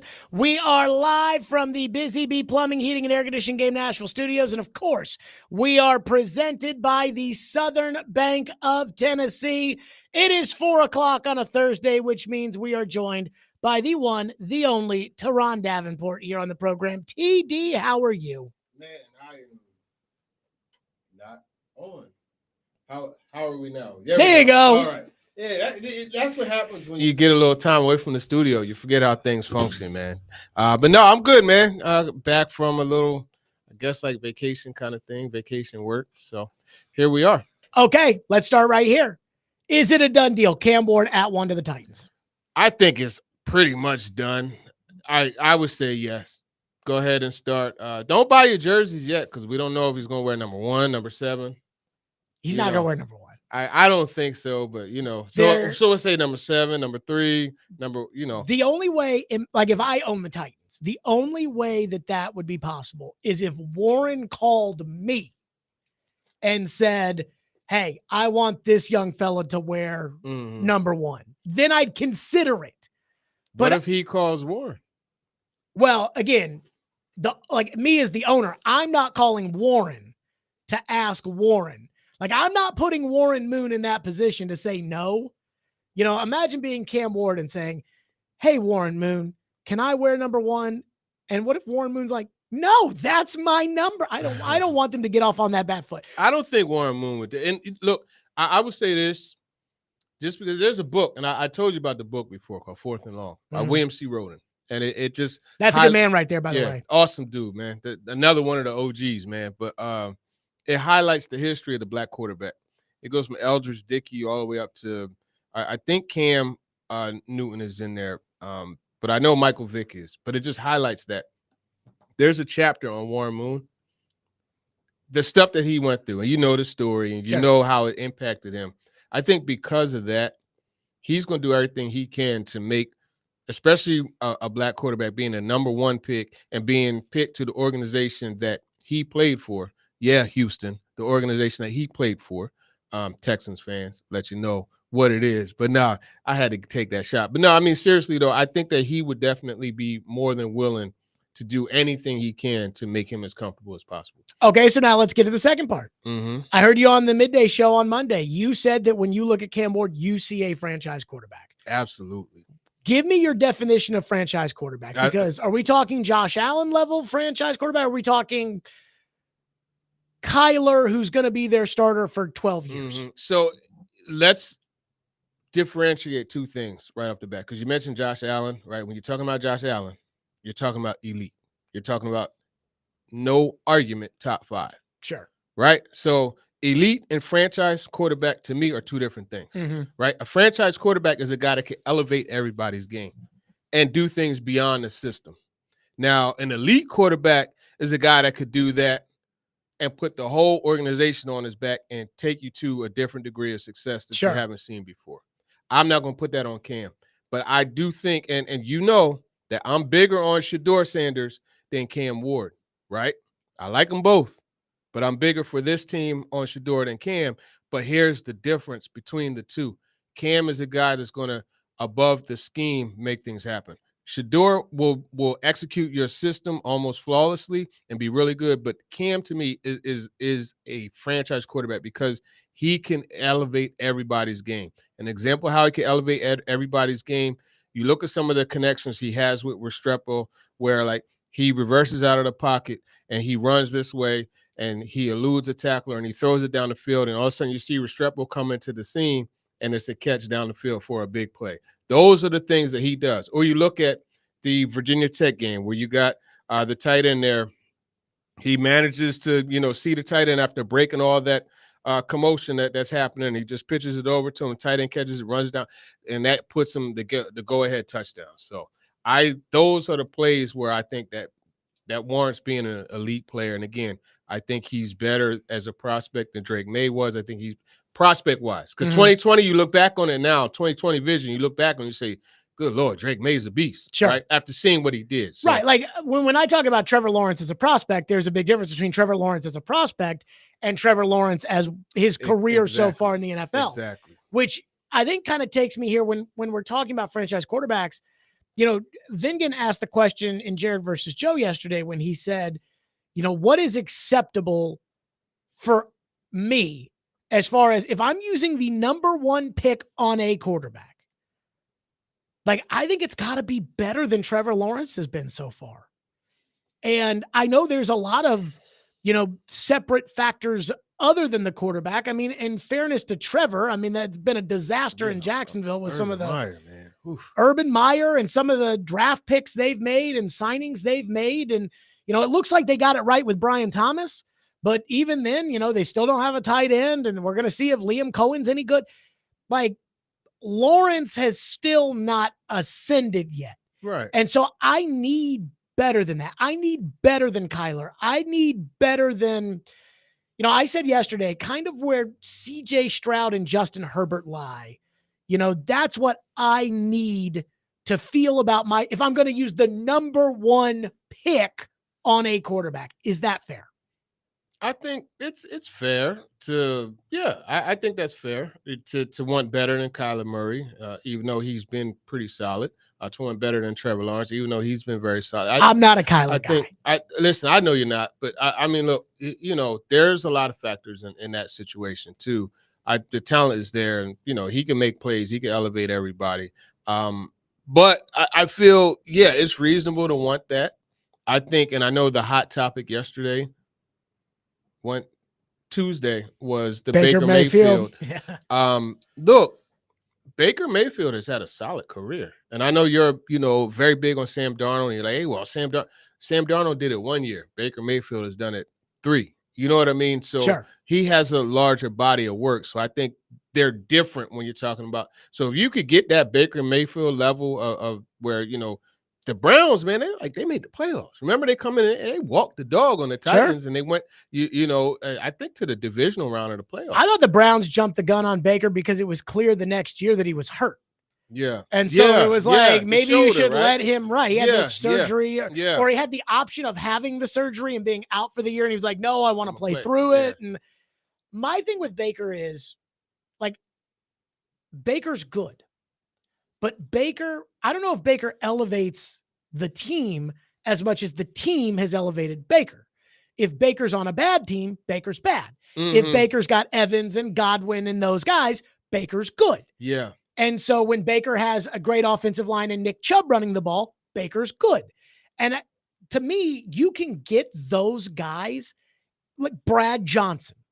And I know when I bring up Brad Johnson's name, that's a little harsh. That's a little harsh. See, that's what I'm saying. Brad Johnson was a good NFL quarterback. He was a solid NFL quarterback. Brad Johnson was a solid NFL quarterback. Baker's a solid NFL. I can get a solid NFL quarterback almost every year via trade or free agency. Geno Smith this year, I could have acquired Geno Smith.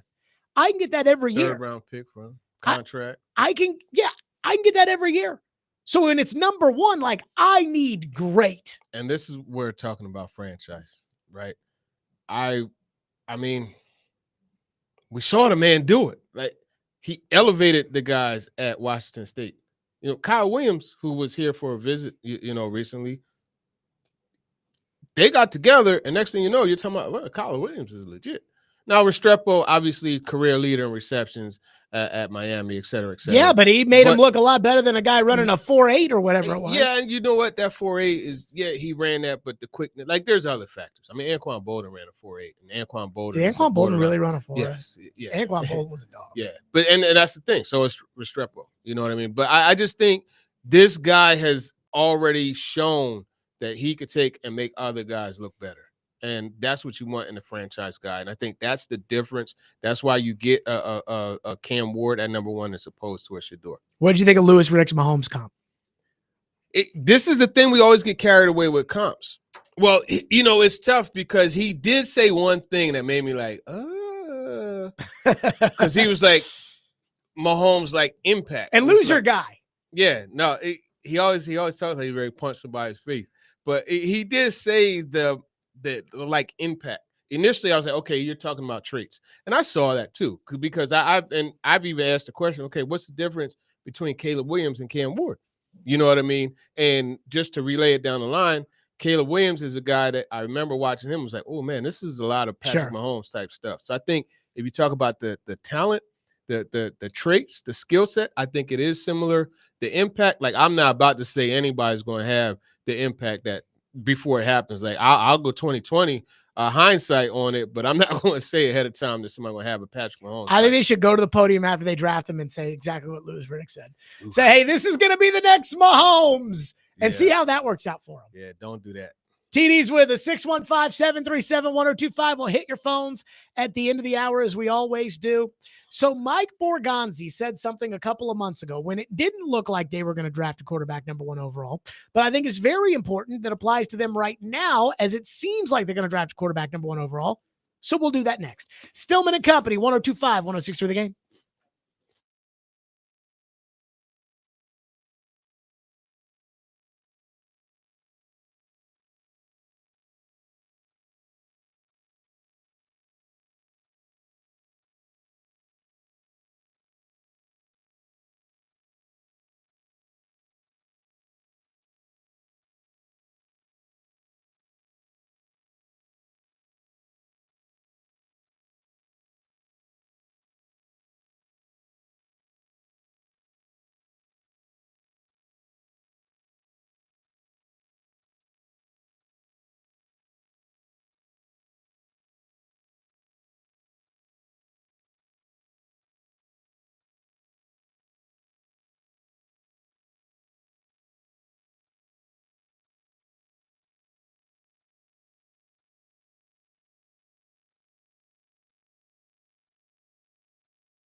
What did you learn during the research of Pat Mahomes, followed by the acquisition of Pat Mahomes, sitting him for basically a year outside the last game of the year, and just the development of the player? I know I'm good friends with Brad Childress. He was there then. Yep. And I just, I think those are the things that help all of us become better at what we want to do. Just a little bit on the Mahomes journey as you saw it. Yeah, you have to have a plan. I think that's the biggest thing when you draft one of these guys, and we certainly had a plan in Kansas City. We were blessed to have Alex Smith there at the time, and he kind of took him under his wing. But there was temptations there to play him early on because he's just the physical talent that he has. But I think it's important as an organization to be aligned and having a plan for that quarterback when you bring him in.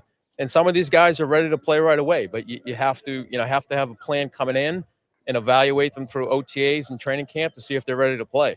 Okay, that was Mike Borgonzi on Sirius XM NFL Radio. So, TD, what's the plan? I think they're going to draft Cam Ward number 1 overall.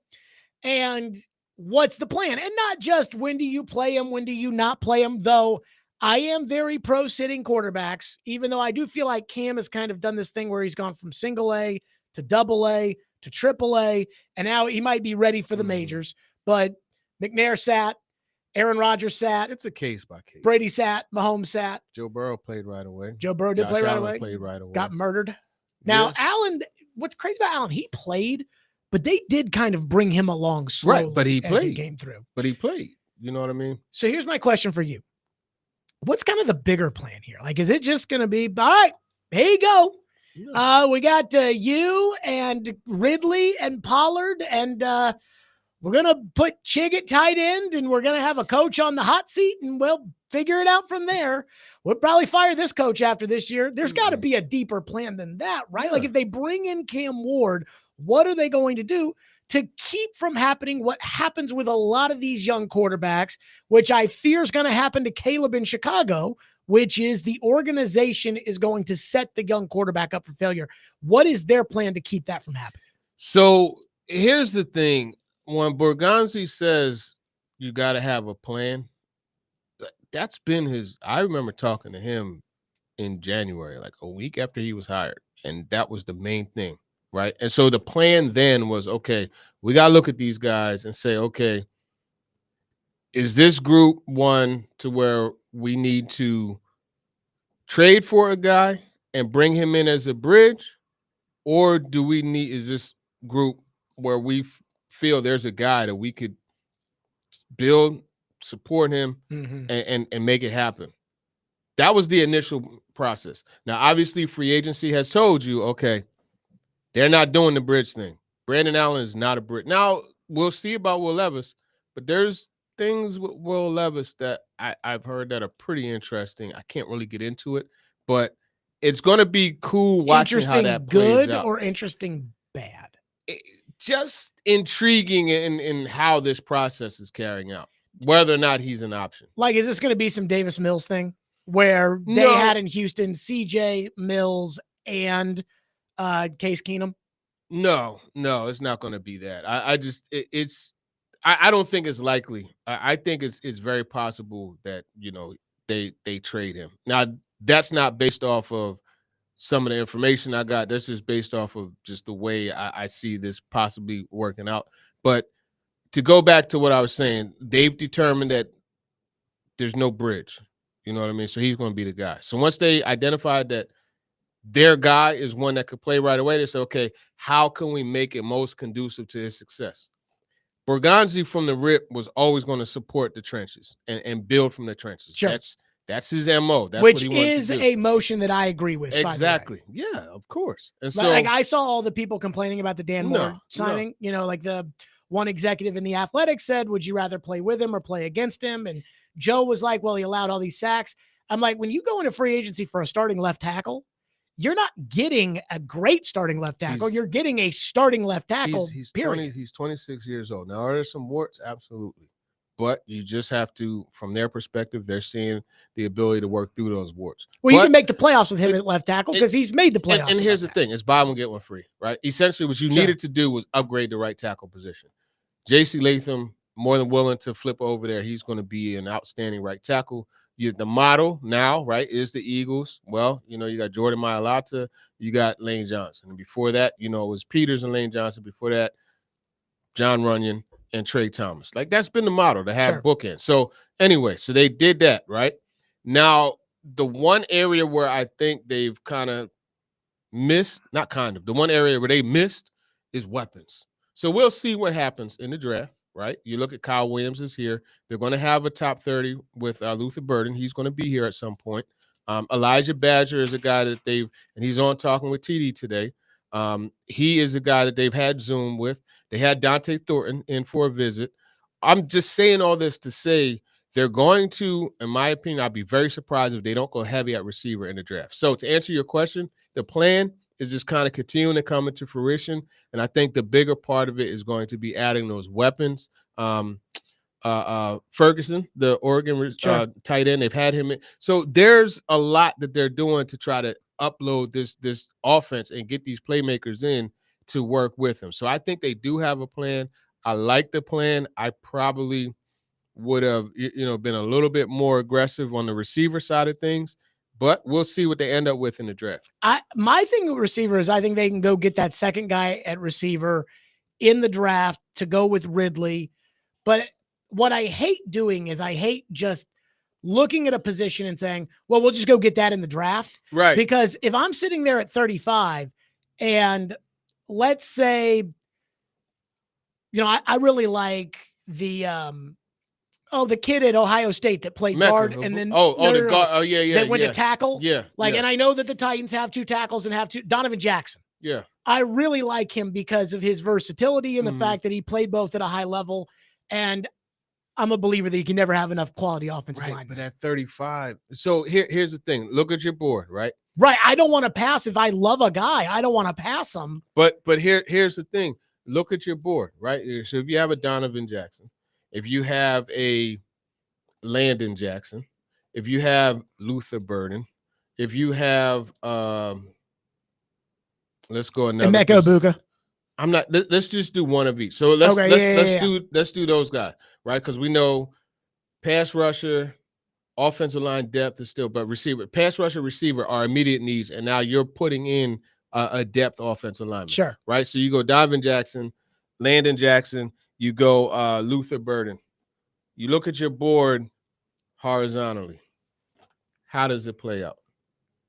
Do you take a Donovan Jackson over? And we can even go 2 or 3 deep at pass rusher, right? Donovan, I can never play. Ezeraku, yeah. Donovan Ezeraku, Kyle Kennard, right? And they had to Zoom with Kyle Kennard, by the way, too. So you look at those 3 versus Donovan Jackson versus Luther Burden. So I guess the way I look at it do you take him over those? That's what I'm saying. Right. So I was listening to Polian talk about his board, and everybody would do their boards differently or whatever. But if there was a guy that they loved, they would put a little Colts helmet by their name on the board. Star. Yep. And he said that every time, almost inevitably, that they'd have to go into another room to talk about, okay, do we jump up to go get Teron Davenport, who we've got a Colt helmet by? Do we do that? He said every time you do that, someone would walk in the room and say, Cincinnati just drafted Teron Davenport. So they're talking about, do we wait for him? Do we not? I'm of the belief that when it comes to the draft, I use A.J. Brown as the example because we looked at the Titans. The Titans didn't have a right guard at that point. They had let Josh Klein leave in free agency and they were on the clock without a right guard. And they took A.J. Brown, even though they had Davis and Humphreys and Taylor. They had Davis slotted. Nate Davis slotted as a third round option, and there was interest. He was on talking with TD. There was a lot of interest in him and leading up to the draft. Yeah, I guess I get nervous in assuming that we'll get that in the draft. That makes me nervous because then I fear that you may not take a player who you really like because you have to fill a need. Well, ideally, what you do, and if you remember when I talked about the plan and the process, I said they missed the target on receiver. Mm-hmm. Now, granted, this group of free agents wasn't, the best, especially once, some things. Maybe grab a Keenan Allen. You know what I mean? Sure. Maybe grab an Elijah Moore, somebody like that. The Van Jefferson one, it just kind of puzzles me because it's just like, I think I loved him coming out. I remember him at the Senior Bowl and he and Darnay Holmes, let me tell you something, they were getting it on. I love watching him, but the production hasn't been there outside of that 1 year. So it's like, you're right. You don't go into a draft saying, hey, I'm going to grab this position. You want to fortify that position to where if you don't get that, you still have some fallback because you already got something in place. But to Brian Callahan's credit, what he did say at the league meetings was that there's still going to be some action. Their interest in free agent receivers. Keenan Allen's still there, right? There's other free agents that are still out there that they could bring in. Even, honestly, I don't think it would ever happen because it just seems like it's fractured. But, I wouldn't be opposed to bringing Tyler Boyd back. And especially for Cam Ward, because Tyler Boyd is in essence like that's that tight end, like that's that quarterback's best friend. And he's how a guy, I feel about tight end right now. And I'm not. He wouldn't literally play tight end. No, I know, what but I'm saying? how I feel about relying on the tight ends. I think Chig is still ascending, but that's a different conversation. But just to have that guy where, all right, I know he's going to find the window, and I'm going to get him the ball, and he's fairly reliable. Boom. I wouldn't be opposed to doing that, but again, that may be fractured. I don't know. But another thing I wanted to touch on real quick before we go to break. You had an excellent idea about packaging one of the fourths with Will Levis and moving up to the third. Seattle's a good one. The Rams, that was the one I mentioned. Pat Kerwin led us into on the segment. I went up to PK. I'm like, hey, what do you think of this? And he was like, well, why don't the Titans want him? And I said, well, this, and this. And he said, well, why would the Rams want him? And I'm like, But I told him, I said, look, man, like you got Sean McVay, a guy who has that cockiness and that belief, hey, look, I could take this talent and make it work. Sure. And then you also got the fact that, hey, look, he and Stafford, Levis and Stafford, they're very similar type of players and, skill sets. So it would be perfect from that perspective. But he shot that down. He was like, no way. I think there's a certain level of going back and saying, well, we had him graded pretty well coming out, and Tennessee screwed him up anyways. Yeah. So, Good Tennessee, they don't know what they're doing. Yeah. It's like if I had the opportunity to trade, to move down 10 slots to take a flyer on Anthony Richardson, I'd do it. I'm not going to trade a top pick for Anthony Richardson when I would have done whatever it took to get him 2 years ago. Mm-hmm. But I would take a flyer on him right now because I know he's got great talent, and let's see. Yeah. So I do think there's something to that. More with TD, speaking of Pat Kerwin, what he said about the Titans and the 35th pick. We'll do that next. Stillman and Company, 102.5, 106.3 The Game.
here's what's going to happen at 35. You're going to get a bunch of calls in the overnight from people that want to get to that spot. And they're going to offer you things to get there. And someone who's down like in the 50s. One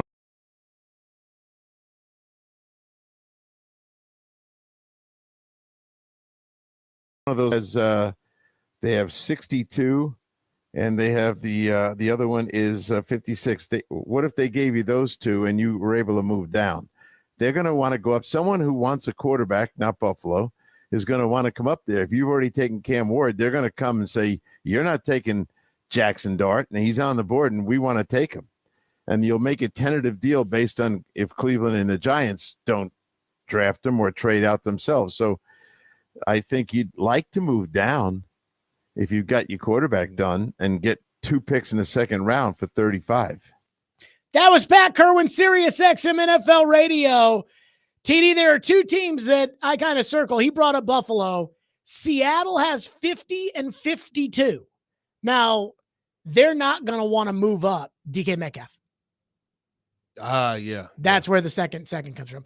They're not going to want to move 50 and 52 to get to 35. They're going to try to finagle it some other night. That 3rd round pick they have would be sexy.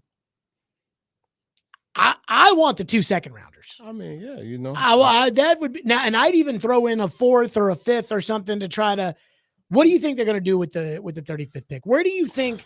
Where's your, instead of asking their head, where's your head on the 35th pick right now? As far as who could possibly be there, what you'd be passing up if you don't use the pick, and then what kind of trades would you be looking for in return to move down? Because I think we can agree moving up would be a little crazy. So I have 3 non-negotiable prospects. If they're at 35, like, you better offer me everything on Old McDonald's farm to move up, because I'm not doing anything. Landon Jackson, Luther Burton, Emeka Ibuka. No character concerns on Burton? His are intriguing. I've been reading Twitter, so it's not like I have any insight or whatever. Okay. With Burton, his are very manageable stuff. You wonder. What are they? You wonder how the coaching was on him. You wonder, you really, really want to know, okay, why the heck did you? So you heard of Blesto? You know, Blesto, that's the scouting. It's a scouting organization. They had Burden. Luther Burden was ahead of, like, almost, he was like a top 3 pick going into last year. Mm-hmm. That's where he was rated. So you want to know, okay, what happened? Right. And so there are some with coaching, there are some questions, none like where he has like a bad person type of thing, but there's stuff where you're trying to figure out, like, okay, where's your head at with this game? Those are the issues. Sure. Right. That is something that I think is manageable, is workable. So you got that, but I think, you know, those 3 guys, I'm not fooling around. You know what I mean? Because, and I think Landon Jackson, the length, you know, and I get, like, everybody says, oh, he didn't produce at Arkansas. Well, there's reasons. You know, he wasn't really put in situations, like, in a position to where he could really truly rush the pass. You stand him up and let him come off the edge, like, he's gonna cause problems, right? I'm talking about like his game is similar. Game skill set traits are like Max Crosby. All right, so that's, you know, that's the level of player he is. So I'm not moving off of those guys. But other than that, you know, you look at the drop off from a Luther Burden, if he's there, to a Kyle Williams, you know, I would say probably 10 to 15 picks. You look at, you know, Landon Jackson to a Kyle Kennard. You know, Kyle Kennard gave you all the numbers. I mean, he won the doggone Nagurski Award. Sure. He's clearly a high-level player, but trait-wise, he doesn't, you know, weigh up. But you move back. Those are the guys you get. Donovan Ezeraku, 16.5 sacks. Like, these are the type guys that you get, you know, if you move back. So you really got to determine, okay, how much of a drop-off is it? My thing is this team needs blue-chip level players. So to me, I probably would stay at 35 because I believe those 3 players that I mentioned can be blue-chip guys. Now, the other ones, Kyle Williams, like, that dude got some sauce. Sure. You know what I mean? But Like I would say Luther Burden is more likely to be a blue chip player than Williams. It's not to say he won't. You know what I mean? So the way I look at it is Derrick Henry went with the 45th pick. And that was essentially a luxury pick because they had already traded for DeMarco Murray. Yeah. They had already made 3 picks at that point in the draft. So the Derrick Henry pick was a luxury pick, but it was almost like, all right, if you have this much talent, you are absolutely off the board by 45. Yeah. And that's what I look at when it comes to trading back to say 50 and 52 is yes, they're both in the second round, 35 and 50. But I do think there's a different level of player that you're looking at 30 and 35 and 50. That's though, if you're not going to trade the Cam Ward pick, that's what it's going to cost you in order to get the draft capital that it sounds like they desire. And so with that, right, sometimes you luck into a guy that's overanalyzed. You know who was overanalyzed as a receiver? A.J. Brown. It's, oh, he's just a slot guy. But you know what? You didn't go back and watch his sophomore tape and see that he played on the outside. You know what I mean? So sometimes you could luck up. I'm telling you, you know what? I'm going to go ahead and do it. Forget it. I'm going to go ahead and do it. The biggest sleeper, so to speak, at receiver to me is Elijah Badger. I think from Florida. I think if you look at his skill set, and he's on Talking with TD this week. He's on talk, and he's a guy like I've talked about for a bit now. Sure. But I think if you look at his skill set, the ability to go deep, the releases, the yards after catch. Oh, and by the way, he gives you punt return and kick return. I think you could sometimes luck into a guy that's just kind of caught in the numbers and ends up being a really good player. You know who he reminds me of? Stephon Diggs. And guess you know where Stephon Diggs got drafted? Fifth round. Fifth round. I remember sitting in the Ravens facility watching. I'm like, you guys need a receiver. You got this guy sitting right in the didn't backyard. Didn't he drop because of character concerns too? In injury stuff. He had a lacerated lung or kidney, one of the two. But he still played in the game. I forget who it was against, but it was at the 49 Levi Stadium. He still played in the game. I do think when it comes to the 35th pick, like it's got to be in a perfect world to me, they would trade down with Seattle at 50 and 52. Not only would they do that because they could probably trade that pick again, because if there's someone that they really, really like at 50, there's a pretty good chance that that same guy is going to be there at 52. So you might be able to trade it and then trade it again. But I do think, like, I look at it like, okay, quarterback, edge rusher, wide receiver, and we know they're getting the quarterback with the first pick. Right. So knock that need So if you can do that, can you go to 50 and 52, or can you go with Buffalo to 56 and 62? And can you then go edge rusher, receiver, and now you got what you needed out of the first 2 days of the draft? In my opinion, I could see them coming away like at what were the last two ones? 56 and 62. Yeah, I could see them coming away with a Jalen Noel, a Kyle Williams, and then a Kyle Kennard. You know what I mean? Like those type. Like I could see them coming away with that. Yeah. My guess is they're probably going to circle one of their 4th round picks for Restrepo. I could see that guess, but I mean, I also think there's a good chance they're going to trade one of their 4th round picks to get back in the 3rd. Why do you say circle for Restrepo? Because I think Restrepo's 40 time, as much as, how much does the 40 matter? I think that's going to drop him down. Right. But I mean, just why do you mention his name? Because if they get Kyle Williams, so say they move down and they get Kyle Williams, I don't think it's as simple as just draft one receiver. I think they're going to want to draft another receiver. And Brian Callahan talked about it when I asked him about the Sewell Chase thing. And he said just having the visual of seeing Joe Burrow throw to Jamar Chase was very important to them. Well, if I get Kyle Williams and I get Xavier Restrepo, what's the likelihood that at least one of those guys is going to pop for me with Cam Ward? I hear what you're saying, but here's the problem. You're kind of getting two of the same in that they're both more slot guys. So for me, I would say A or B. All right, Cam, we got you your blanket, right? We got you your comfort blanket. But we're also going to get you a guy that can stretch the field, that can line up at X and go down. Dante Thornton, Elijah Badger. Where do you think Dante Thornton goes? I so because the Tennessee fans out there are usually like when it's a Tennessee player, they're like, "That's our guy." Yeah. And instead, it's been kind of like, "I don't know," because he just played for 1 year. There. Makes me nervous. You know what I mean? He's not fully evolved. You know what I mean? Doesn't truly have the orange blood. But no, so his agent is telling me third round. I'm like, bro, no, I don't believe that one. I think fifth round. I think because here's the problem. You got some of the injury conversations and you got the rawness. You know, and he's working on the route running. But if it all hits, man, like you got something. Phones for TD next. 615-737-1025. Stillman and Company, TD Power Hour, 1025-1063 The Game.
Stillman and Company, TD Power Hour. Time for questions, thoughts, or do you want to go right to them? We are loaded up, TD, in the text line for you. To the phone. Texter says, TD, I think any GM that passes on Xavier Restrepo because of his 40 time is the worst GM in the NFL. Ooh. Am I wrong? Because I think he looks like a dog in all caps. Yeah, look, man, like he's reliable, sure-handed. He finds a way to make it happen. I mean, the dude, even though he runs at 4.8, he managed to be the leading receiver in the history of Miami Hurricane football. You know who is involved with that? Andre Michael Johnson, Irvin. Michael Irvin, Santana Moss, Do you? Wayne.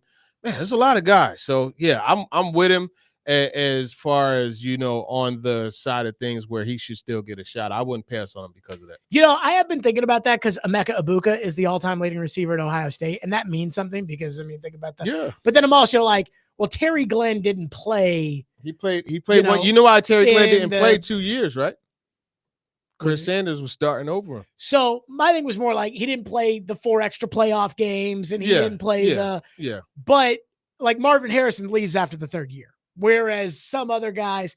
So I'm always like, okay, It's still something you but got to consider. for like, sure. You know what I mean? Like the fact that it's Ohio State or that it's Miami and that it's one texter under the text line says, what position of need can the Titans pass in the draft and still fill with what's out there in free agency?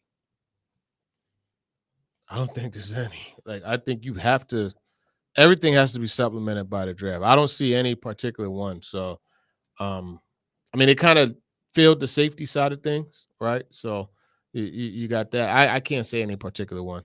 I mean, I wonder, like, could they go out and is Tyler Lockett still out there?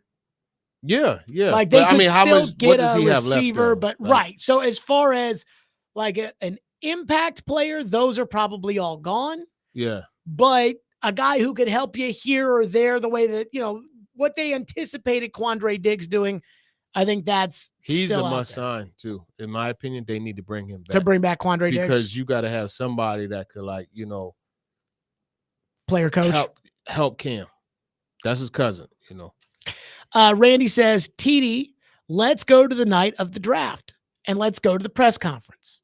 Does Callahan acknowledge Will Levis is the starter for now or automatically say Cam Ward is starting?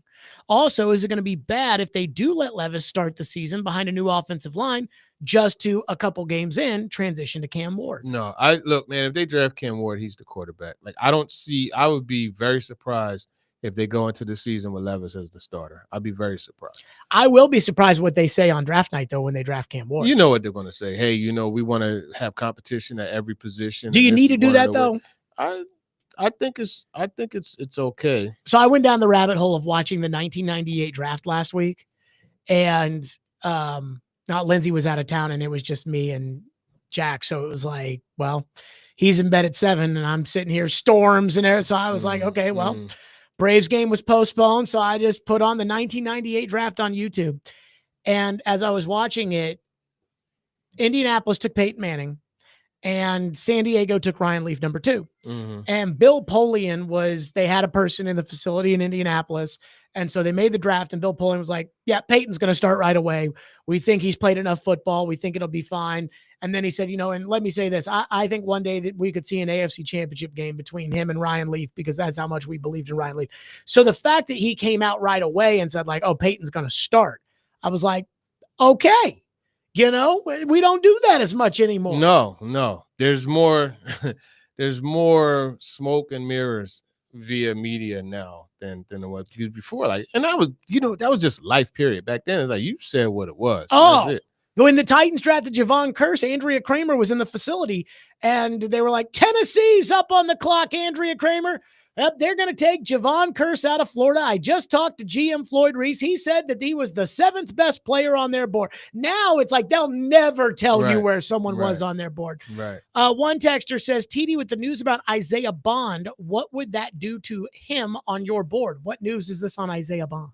I'm not sure what news it is on Isaiah Bond. Let me look. I haven't seen anything. I am not an Isaiah Bond fan without knowing what it is that this texter's asking. Oh, about. he had a warrant. I just don't think he produced enough in college at Alabama and Texas. Yeah, you know, there's certain things, And it's interesting because now he has a top 30 visit with the Titans, actually. There are certain things where, like, I know in talking to coaches and talking about prospects, they're like, man, I'm not touching that. There's Sure. certain things. Sexual assault is one of them. So I think. Is that what the Isaiah Bond thing is? It says, yeah, according to Pro Football Talk, he turned himself in on an outstanding warrant for sexual assault. I don't know the situation, so I'm not going to touch it, but these are some of the things that I know a lot of coaches and personnel people, they don't touch. So I would say that at the very least warrants more investigation and more question. And if you have he and Kyle Williams at the same point, you're like, Kyle Williams. Yeah, I You mean, know that's what I mean? that's a no-brainer for me. I mean, so going back to the 98 draft, like after Manning and Leaf went off the board, the entire draft discussion was about Randy Moss. Yep. Like, and I wasn't even really all that into football at that point. I loved it. But so like right now, people are like, how could you have taken Kevin Dyson over Randy Moss? And like Mel Kiper's big board had Dyson ahead of Moss. And Mel said, if it wasn't for the off the field stuff, Randy be a top 5 player. Yeah. But see, here's the thing. Like, there was a series of things with Randy. Oh, so yeah. it was like, it made sense. Yeah. Like, but just going back to that broadcast, like they had Linda Cohn at Marshall, who was talking to the coaches and the players, and they all said good things. They had coaches. Like Dick Vermeil said, Randy will be off our board. And Tony Dungy said, you have to err on the side of caution. I mean, that still exists. They just won't say it out loud anymore sometimes. Yeah. I think if you're the Titans, the way I run my team, now the Chiefs, they run their team differently and they win a lot of games, so kudos to them. But the way I run my team is I'm not touching a guy that might be a problem. Because if they might be a problem and there's enough evidence there that says they might be a problem, that's how you run into Jermaine Burton in Cincinnati, where if it's not one thing, it's another thing. And that stuff would drive me crazy. I feel the same way kind of about injuries, although injuries aren't a choice. But I feel that way where if a guy's constantly injured, if it's not one thing, it's going to be the next thing. It's not Treylon Burks' fault that he got concussed. It's not his fault he has asthma. It's not his fault, but it's always something or another with, and that's how I feel about off the field stuff too. No, I agree. And I'm not even one of these guys that, well, if he's there in the 6th round, then we can, like, to me, if he's off your board, he's off your board. Yeah. Though it is easy to cut Randy Moss if you took him in the 6th round. Yeah, I think it's really case by case. And you really have to. Mike Vrabel, one of the best quotes he ever said was determining if it's a bad person who has made a series of bad decisions or a good person who just made a bad decision. He also told us that Isaiah Wilson was a good kid after he got that DUI doing the circles or whatever. And he said it after that? Yeah, because I asked him, I was like, because of COVID, I was like, we don't really know Isaiah Wilson. Whereas, like, we know Derrick Henry, we know Kevin Byard. But here's the thing, though. If you look at background on Isaiah Wilson, like, I remember digging in. Like, he came from a very well-off 2-parent household. He went to a Brooklyn Polytech, a premier school. Like, everything was there to feel that way, but it just. I read all the scouting reports, like all the just the scouting reports you can get, and there wasn't like any. Yeah, sometimes things just like you get in a situation and things just go left. You can't predict it, and that's the with the draft. Robert in Spring Hill says, my question for TD is, if the Titans draft Cam Ward number 1 overall, are you committing to him for the next 2 to 3 years? If Absolutely. So, then next year's number 1 really means nothing to me. If it means going up and getting your wide receiver this year, who is the guy in the draft that you would sell the farm for to go back in the 1st round to get a wide receiver to help Cam Ward be successful? I think you look at Matthew Golden as a guy, but how can you say that next year's 1st rounder doesn't mean that? Could be like Myles Garrett. Like, yeah, it does. Yeah, next year's 1st rounder means a lot. Next year's 1st rounder gives you an opportunity to improve your team for your guy in year 2. The one thing I would say is kind of crazy is that when it comes to like the 1st rounder next year, I remember the year after they made the trade with the Rams and, the first Robinson Malarkey year. And we all assumed like, hey, they're going to be picking number 3 and number 5 because both teams suck. And then they end up winning 9 games. There is a chance that next year we look at next year's pick and say, okay, next year's pick's going to be, and because if Cam Ward is good, I mean, I think there's a chance that pick could be 18 or something Yeah. like that. And then it's like, well, it's not as good of a pick as we thought it was going to be. Yeah, there's nobody that I would just say, hey, you trade up and get. Matthew Golden's a good player. He's intriguing, but like you don't have to win the Super Bowl in 2025. The only you guy, know what I mean? the only guy I would even consider doing that for, and he won't be there, so it doesn't matter. But if Tyler Warren were to like fall outside of the top 15, then I could have a discussion about what it would take to get back in and get Tyler Warren. But that's it, and he won't be there. So You like him better than Mason Taylor? Mason Taylor. The LSU tight end? Yes. Loveland? I don't love him enough to trade my next year's first to go back, but I do think like he's the best blocking tight end, catching. I'm not doing it. I'm not trading. You're not a Tyler Warren guy? No, I like Tyler Warren. Don't get it twisted. But I'm just not, because I mean he's Dallas Clark 2.0 to me, but like I'm not trading a first round pick next year to go get him this year. Talking with TD is loaded this week ahead of the draft. Yeah. We got Chris Sanders. He goes deep on Kyle Williams. We talk Elijah Badger. We got Elijah Badger, Florida receiver. We got he had a virtual with the Titans, among other teams. And we got Quincy Riley, who will be here next week with the Titans. He's actually today. He's a tough player. With the 49ers, I want to say. But he has 3 top 30s in the next 4 or 5 days. Corner out of Louisville. He is a tough player. He's a good player. Tough. TD, good to see you, man. Good to be seen, man. Appreciate it. So TD, I already know he's going to shake his head at this, but there's something when it comes to Cam Ward and the Titans that hasn't been discussed that I'm just saying. I think it's worth discussing. We'll do it next. I'm going to Company 102.5 The Game.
Stillman and Company, 1025, 1063 The Game, streaming live on Twitter, Twitch, YouTube, and Facebook live from the Busy Bee Plumbing, Heating, and Air Conditioning Game Nashville studios.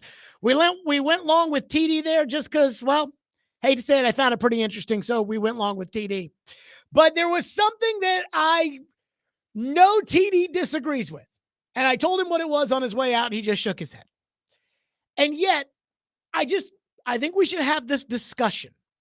Because a lot of people want to compare Cam Ward to Steve McNair.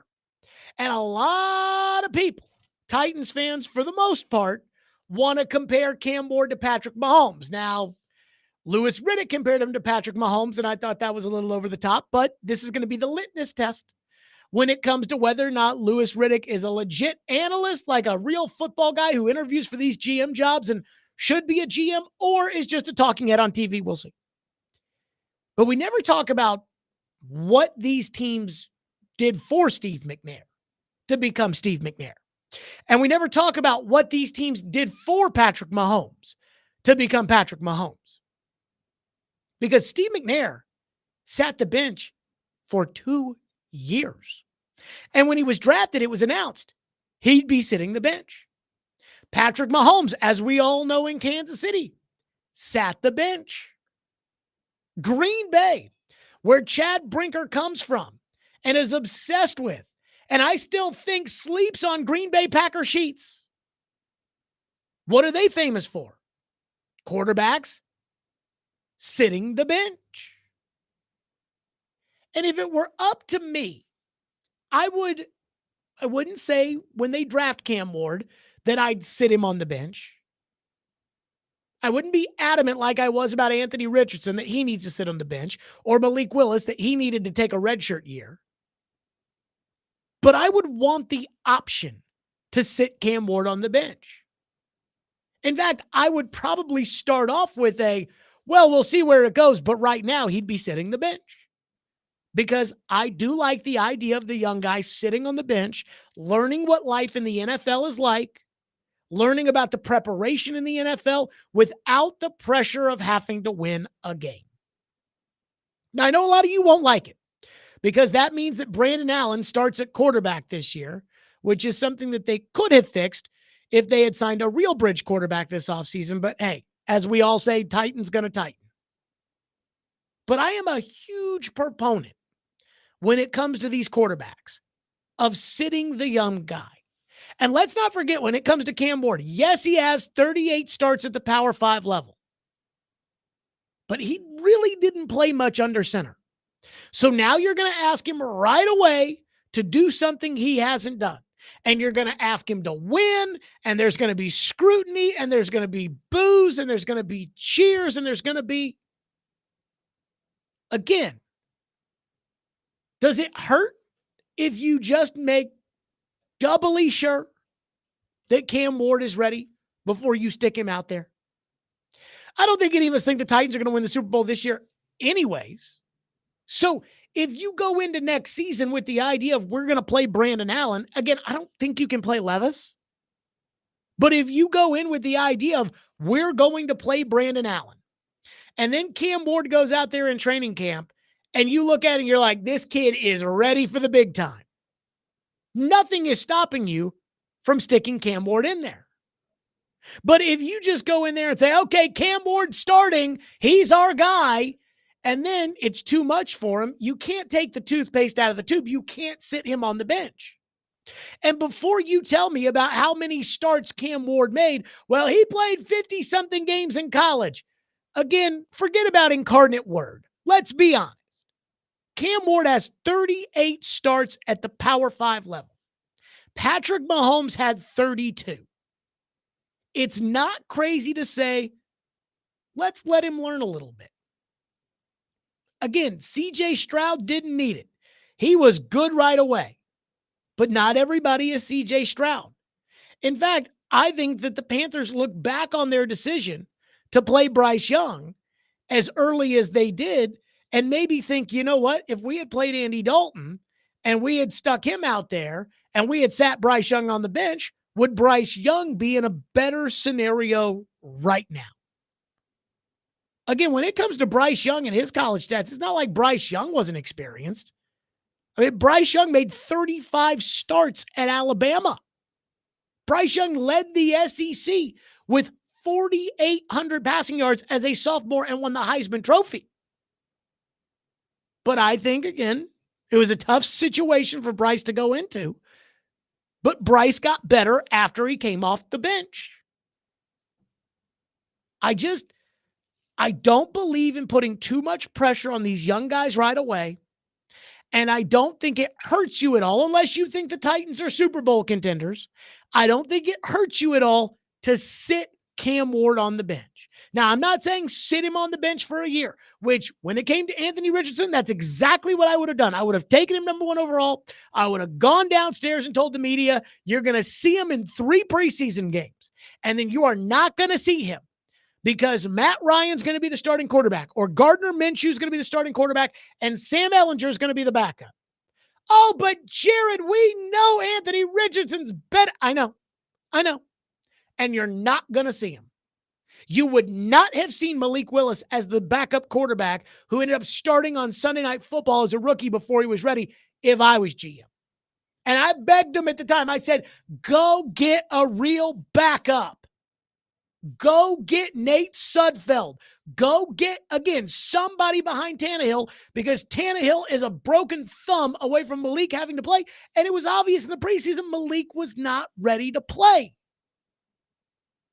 Is it that bad of an idea to put Cam Ward on the bench? Again, I know it's not interesting. I know it's not fun. We want to watch the new shiny toy. But think about this. The best quarterback in the history of the Titans sat the bench. It's Steve McNair. The best quarterback in the NFL, Patrick Mahomes, sat the bench. The best quarterback of all time, Tom Brady, did not play as a rookie. I think he threw 2 passes as a rookie quarterback. Aaron Rodgers is headed to the Hall of Fame. He sat. So I'm a big believer in sitting the young guy. And we talk about the comp to McNair or the comp to Mahomes, but do we ever talk about doing what those teams did for McNair and doing what those teams did for Mahomes?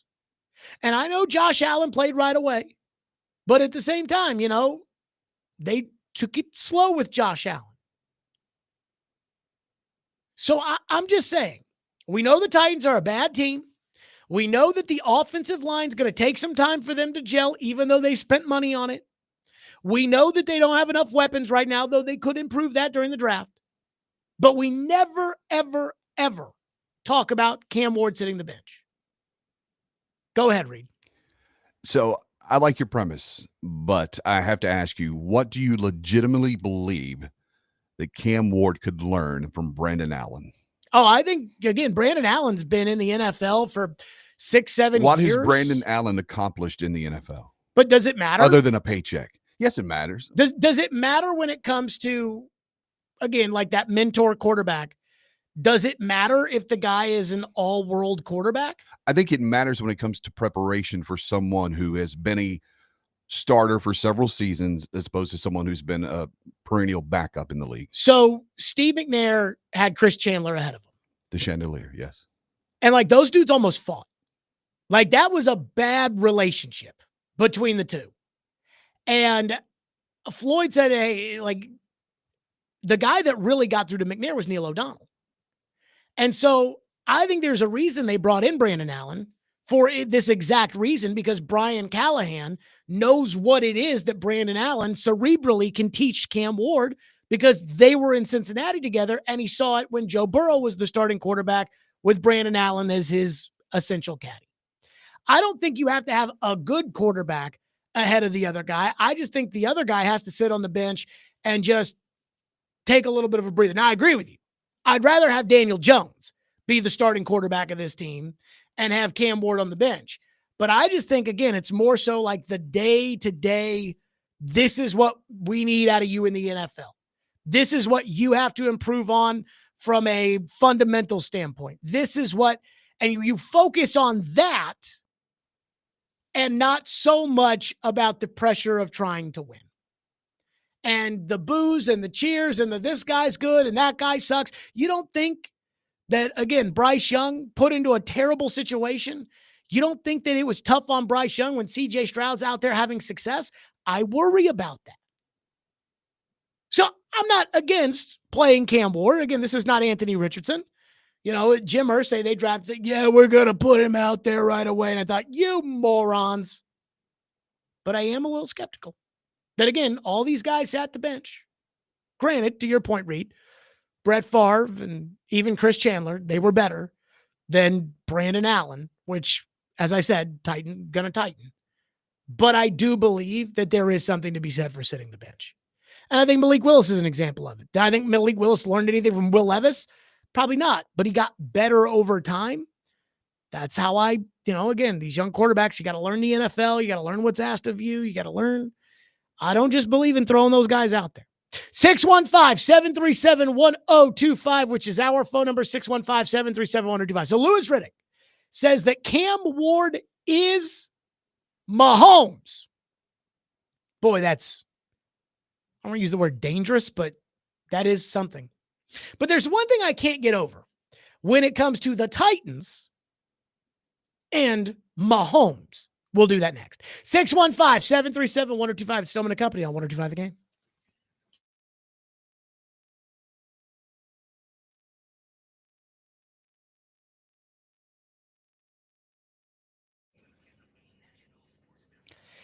Hiller Plumbing, Heating, Cooling, and Electrical. Those are my guys. Hiller takes great care of my home, and they can do the exact same for you. And let me say this. Nobody, and I mean nobody, wants to deal with a plumbing, HVAC, or electrical emergency. Most of the time, you will not know what it will cost, if it will get fixed correctly, or if someone is just trying to sell you something that you do not need. So when you call Hiller, their experts are going to solve your problems, and they're going to solve them quickly. That's Hiller Plumbing, Heating, Cooling, and Electrical. The price you're told is the price you'll actually pay. No hidden fees or surprises on your bill. So book online now by visiting happyhiller.com. That's Hiller Plumbing, Heating, Cooling, and Electrical. Again, I use them at my house. Proud supporters of the Preds, the Vols, and Vandy. Hiller. Call the Hat Face Truck today.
Look, I said my comp for Cam Ward because of the way he plays. He reminds me of Patrick. He reminds me of Mahomes with how he can be unconventional, throw the football from all different kinds of weird angles, and then just put a bunch of horsepower on it when he needs to. And look, to me, if someone was telling me, hey, that's maybe what you're getting, I'd be pretty damn excited. Now, I'm not saying I'm exactly right, but that's my bet, that Cam Ward will have that kind of impact and play that kind of style of football in Tennessee if they happen to select him number one.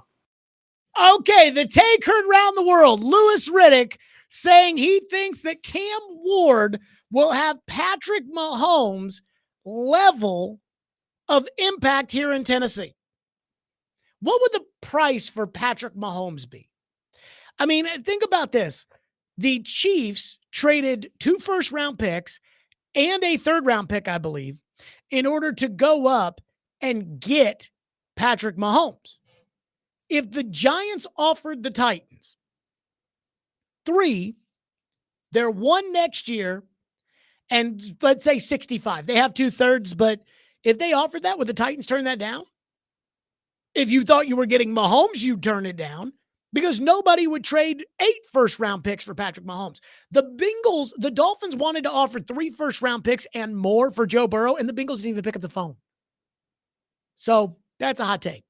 But let's say Louis Riddick is right, and Cam Ward has the ability to be the next Patrick Mahomes. Again, this is something that he said, not me. Would Patrick Mahomes have produced the way that Patrick Mahomes produces if he had been drafted by the Jets instead of being drafted by the Chiefs? In fact, I remember that draft very, very well. And I remember it because the Titans had the 5th pick, and you think I want to trade now for the number 1 pick? I wanted to trade that 5th pick so badly. I didn't want Jamal Adams. I didn't want Corey Davis. I didn't want any of those guys. And I kept saying, why is everybody saying, well, the quarterbacks aren't good, or, I'm like, right now, the Jets are picking 6th. They ended up taking Jamal Adams. The Jets are picking 6th. The Titans are picking 5th. The Jets have Geno Smith at quarterback. Why is nobody calling the Titans saying, hey, we want to get in front of the Jets? And I thought at the time for Deshaun Watson. I didn't know Mahomes was going to be good. I thought Watson, after watching him in college, I thought Watson was going to be very good. So I'm like, why was there no chatter about that or whatever?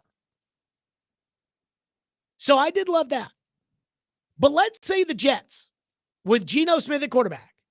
And I believe at that time, Todd Bowles was the coach. Mike McCagnon was the general manager. And let's say they drafted Patrick Mahomes. Would Mahomes be Mahomes? Could Justin Fields, for instance, have developed into a superstar quarterback if he had gone to an organization that had its head screwed on correctly instead of the Bears? Instead of the stinky Bears with that old ownership, with that dopey philosophy they have of drafting a quarterback, fire the coach, draft the quarterback, fire the coach, draft the quarterback, fire the coach. They're now on their 3rd instance of this decade. They did it in 17 with Trubisky. They did it in 21 with Fields, and they did it in 24 with Caleb. I mean, hey, everybody thought Caleb was going to be a star, generational talent coming out. Caleb had a bad year last year. Why? Because he went to a dopey organization. And so that takes me to the Titans. And again, I don't know the answer. I feel like Joe Burrow would have been good no matter what, because Joe Burrow went to a crap organization. And that organization will go back to crap once Joe Burrow leaves. The same way Peyton Manning went to a crap organization, and that organization has subsequently reverted back to crap. But I don't think Cam Ward, this is just me, I don't think Cam Ward is Manning or Burrow. So again, that takes me to the Titans. The Titans are a team that does not have a real tight end. I'm sorry, I am not a believer in Chig. A team without a number 1 wide receiver, because Calvin Ridley's probably more of a number 2. And a team with an inexperienced head coach who's on the hot seat. Again, I didn't hear the Jeffrey Simmons podcast with Jill Jelnick, so I don't want to take his words out of context. But supposedly he talked about how hard it was to figure out what the culture was supposed to be like under Brian Callahan. Boy, that gives me a lot of excitement. Not exactly Travis Kelce, Tyreek Hill, and Andy Reid, eh? So I just, before we start throwing around Mahomes and we talk, oh my God, he's going to be like, do the Titans even have the infrastructure in place for Cam Ward to become Mahomes before Louis Riddick tells everybody in Nashville to go buy those expensive PSLs and get Cam Ward jerseys? And I can just tell you right now, go ahead and get number 7 because it's going to be, when it comes to the Titans, they're not going to give away Warren Moon's number. That's just me. 615-737-1025 is our phone number here on the program. That's 615-737-1025. We continue along. Coming up, there is a story I saw that I just had to shake my head at. I just had to shake my head. We'll get to it next. So in a company 1025 The Game.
Stillman and Company. So usually I try to get all the work for the show done, at some point throughout the day. And, we have these grids and then we go from there. And then every now and then, probably like once or twice a month, there's something that comes up like right before the show. And I see it. I'm like, oh my goodness. And so today, that's what happened when it came to the University of Tennessee, because On3 Sports had a headline that apparently Nico Iamaleava is going to work out. He's negotiating a new contract with Tennessee. According to Pete Nakos at On3 Sports, Nico Iamaleava is seeking a new multi-million-dollar NIL deal ahead of the transfer portal opening. As Adam Sparks says, it creates a tense situation for the Vols, who finished their spring practice with the orange and white game on Saturday. So apparently, Nico's camp has gone to Tennessee and has said the price for quarterbacks per NIL has gone up, so we want more money. Seems like a fair request. We see that in the NFL.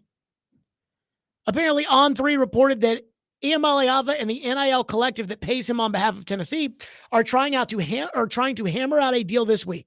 He signed a blockbuster NIL contract in 2022, which reportedly paid him more than $2 million per year. But because the market has risen for the highest paid quarterbacks, with Carson Beck at Miami and Duke's Darian Mensah. Who's Darian Mensah? Do we know who that is, Reed? I don't know, but by his last name, maybe he's very intelligent. Darian Mensah got $4 million. So, a year? I guess. According to CBS Sports. It's important to get those deals, right? He has a good relationship with Coach Josh Heupel, assistant coaches, and his teammates, but this development tosses a snag, even if temporarily, into a pivotal offseason for the Vols and their star quarterback. So I'm just going to say this. Look, most things in life are about the money.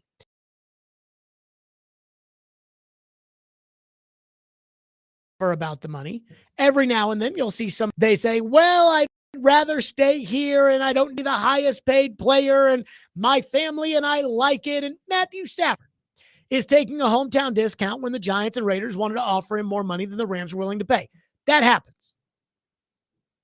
So I'm not going to sit here and say, how dare this be about the money? But I am going to say this. It's a bad look for Nico. It's not necessarily a bad look for Tennessee, though if you don't pay the money, then what do you do? If Nico leaves, who's going to play quarterback for the Vols? And I don't know the answer to that. And I don't think they have a quarterback on the roster who is capable of being their starting quarterback. Nico's their guy. Nico's been their guy for 4 years already. They had to recruit him. They had to sign him. And then I think Nico's kind of like the first big NIL story. I remember when the Vols signed a quarterback for $8 million. And I was like, this guy better freaking be Peyton Manning. And Peyton Manning, he is not. But again, Tennessee, coming off of a college football playoff appearance, they don't have a quarterback if Nico enters the transfer portal. So they're kind of being held hostage right now. But it's not necessarily a bad look for Tennessee as much as it is a current problem. Now, if they acquiesce to Nico's demands, given how Nico's going about this isn't November, December, January, where Nico's hitting the transfer portal because he wants more money. This is right after spring practice. This is throwing a massive wrench into Tennessee's plans. And quite frankly, I think this was a calculated decision on Nico's part to hold Tennessee over a barrel. So if Tennessee acquiesces to Nico, then I think it looks bad on their part that, yep, you can bully them around. But the real one that comes out looking bad in this to me is Nico. Because I would ask Nico Iamaleava this. What's your end goal? When it comes to getting more money, if Carson Beck is $4 million a year and you're $2 million a year, what's your end goal here? Is it to make $2 extra million this year? Is that the end goal? Because when Nico Iamaleava goes out into the NFL draft, and I don't know when that'll be, Again, based off of the way he was treated when he was recruited, it should be after this year. And he should be a number 2, number 1 pick. But I didn't see number 1, number 2 pick last year playing quarterback for Tennessee. So when Nico ends up deciding one day to go to the NFL, whether it's after this year or after next year, whenever that may be, this is going to be a big question teams are going to have. Like, do you give a rat's ass about football and the football team? Or is every offseason going to be a trudge to get you to show up for OTAs and you're going to ask for more money every time? Because even though it's the pros, and even though these teams are just as cheap as some of the players and just as greedy for sure, I mean, they put a playoff game on Peacock, so they're greedy. General managers and coaches look at a quarterback when it comes to being a leader, and they care about what kind of guy you are, and they care about how much you love football. Do we not hear that all the time when it comes to general managers and what kind of players they want? Team first guys that love football. Well, Nico right now is saying, I'm not a team first guy. And yeah, I love football, but I love football at a price. That is not going to sit well with these teams. And again, I don't know where Nico is projected, and Nico will get better, or he should get better. I don't know. Nico will get better. And so maybe he'll have a great year this year, and he'll go out in the draft, and it'll be him, and it'll be Arch Manning, and it'll be Drew Aller, and they'll be all, 1, 2, 3, like Caleb Williams, Jaden Daniels, and Drake May. Again, I don't know. I'm just using this as an example. Well, if they're all equal, or if they're all similar caliber quarterbacks, would you not put the other guys ahead of them? Just because, well, this dude only cares about getting paid. I mean, this dude just put his team over a barrel, just threatened to walk out on his team because he wanted $2 extra million. Well, if you fall in the draft because of that, that's going to cost you your $2 million right there. So again, I mean, I get it. I mean, hey, $2 million is $2 million, and nothing's guaranteed. I understand. I remember last year when Will Levis started doing mayonnaise commercials, and I was like, I don't think this is a good idea, because if it doesn't work out, you're going to get made fun of, and I don't think you should have to go through that. And people say, hey, he may not work out. He needs to make his money right now. So I get it. And it wouldn't surprise me if Nico wanted this to kind of go under the radar and for this to not be discussed. But that's what happens when you do business, is you can't run away from the truth all the time. This is a bad look. And the other thing I would say to Nico is this. So you want the $2 extra million. I get it. But right now you are entering your draft eligibility age. So if you go out and have a great year at UT, and again, I'm not the biggest believer in Nico. I'm not the biggest fan when it comes to Nico. I think Nico kind of overrated for what they said he was going to be and what he's been at UT. So in my opinion, he hadn't been that good. But if you go out and have a great year, I'm not saying Joe Burrow at LSU type year, but if you go out at UT and you light it up, if he, without the ACL tears, without the older age, if he has the year that Hendon Hooker had 3 years ago, if he has that season at UT this year, he's a first-round draft pick, right? Okay. If you leave UT at this point, spring ball is in the rearview mirror, and you leave UT and you go somewhere else. Now you have to learn a new offense. Now you have a new head coach. Now you have new wide receivers. You think you're going to play better this upcoming season? Again, new offense. So all of the terminology is different. And it's not like Nico is an 8-year NFL veteran who's been through 7 different offensive coordinators and 5 different systems and has been everywhere and can learn it. I mean, technically, he's still supposed to be going to school at the same time, too. Although, let's not kid ourselves. So, I got to say, I heard this, And I thought to myself, damn, dude, like, you really want to do your team like this? Like, read the room. You weren't that good last year. You're entering the year in which you would be draft eligible. Like, this is going to hurt you in the long run. And I am going to tell you something that I feel when it comes to Tennessee fans. And I have been very critical of Tennessee fans in the past. Reed, are you a Tennessee fan? I am a season ticket holder. So I enjoy making fun of Tennessee fans and enjoying their misery. But I'm going to say this about Tennessee fans. We all understand it's a business. We all understand that the coaches get paid. Now the players are getting paid. But there's something that Tennessee fans feel about their players and the level of respect that their players have for Tennessee. And I use Chris Lofton as an example, or Zakai Ziegler as an example, or Peyton Manning as an example, or even Joe Milton as an example. Willing to sit the bench, didn't complain, got his opportunity, didn't, when it looked like they were transitioning to Nico in the bowl game, didn't hold it against it, whatever. And Nico's kind of saying, yeah, screw all that. You know, I will give my all for Tennessee. Yeah. I will give my all for $4 million. You have to admire, though, the cerebral aspect of this, because he waited until the spring window. Oh, there's a strategic element to this. He waited to see what Merklinger and George McIntyre were going to look like in spring practice before he decided, yeah, you guys need me this season, so let's all sit back down at the table. I haven't even thought about that. Yeah. He watches the other two guys, they suck. Now he's like, all right, I'm holding out. Yep. Wow. And I'm on board with you. I'm not the hugest fan of Nico. I had huge expectations of him.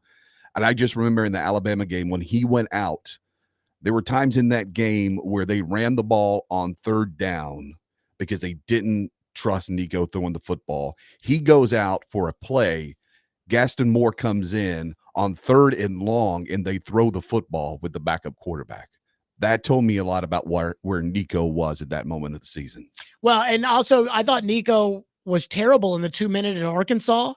You know, again, 2-minute, that's where you win these games. 2-minute, fourth quarter.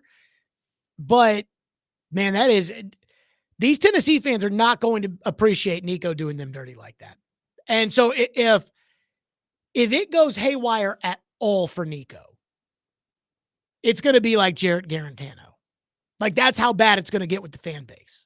And I don't think that's a good place to be. Like, if he's not Hendon Hooker, if he's Joe Milton, these fans are going to be upset about it.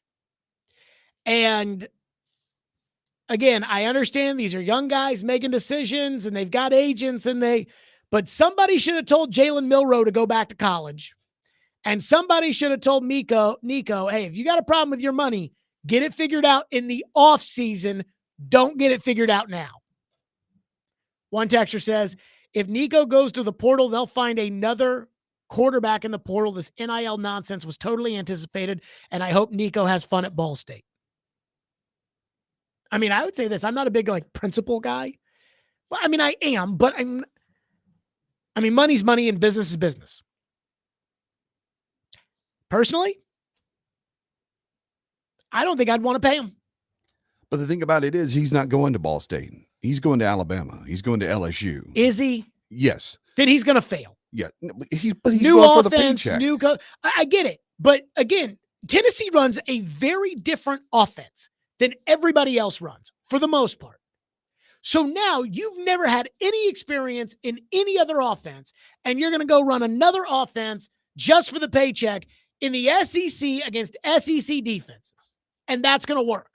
But he also has a leverage from the aspect of all of the players that that Tennessee is losing this season to the draft. Like, there's not a lot of talent on that roster currently. None with experience. I'm not arguing that Tennessee is bent over a barrel here. I'm just saying. I don't appreciate it. I appreciate loyalty over anything else. I will take loyalty. I will take Josh Dobbs and a losing season over Nico and his $4 million a season and a national championship. But that's just me. And a national championship. Do you think Yes. you're going to win a national championship with Nico at quarterback? That's what I was promised. Yeah, I mean, look, I've seen crazy, 1 year to the next year college football. I don't see it with Nico. That's just me. But again, I think this is a terrible look for Nico. 615-737-1025, Stillman and Company, 1025 The Game.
Predators Game Day is presented by TJ Anderson Homes of Benchmark Realty, online at tjandersonhomes.com. That's my realtor.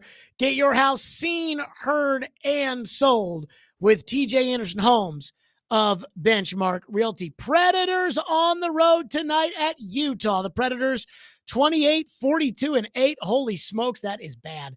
64 points. They are officially locked in as far as the third worst record in the NHL is concerned. And thus, the Predators will have the third best odds at getting the number one pick. That does technically mean they are more likely to get the fifth pick than it is the third pick. But again, I don't totally understand it. I'll just take your word for it and give me the Misa kid out of Canada. Utah is 36-30-12. That's good for 84 points tonight. They play at 8 o'clock right here on 102.5, 106.3 The Game. Robbie Stanley will have the pregame show starting at 7 live from the Delta Center. And Philip Forsberg has already crossed the 30-goal mark. He had his 30th goal the other night. That's it for us. We are out of here, Stillman and company. Everybody be safe in the weather. Enjoy the game. We'll see everybody tomorrow at 2.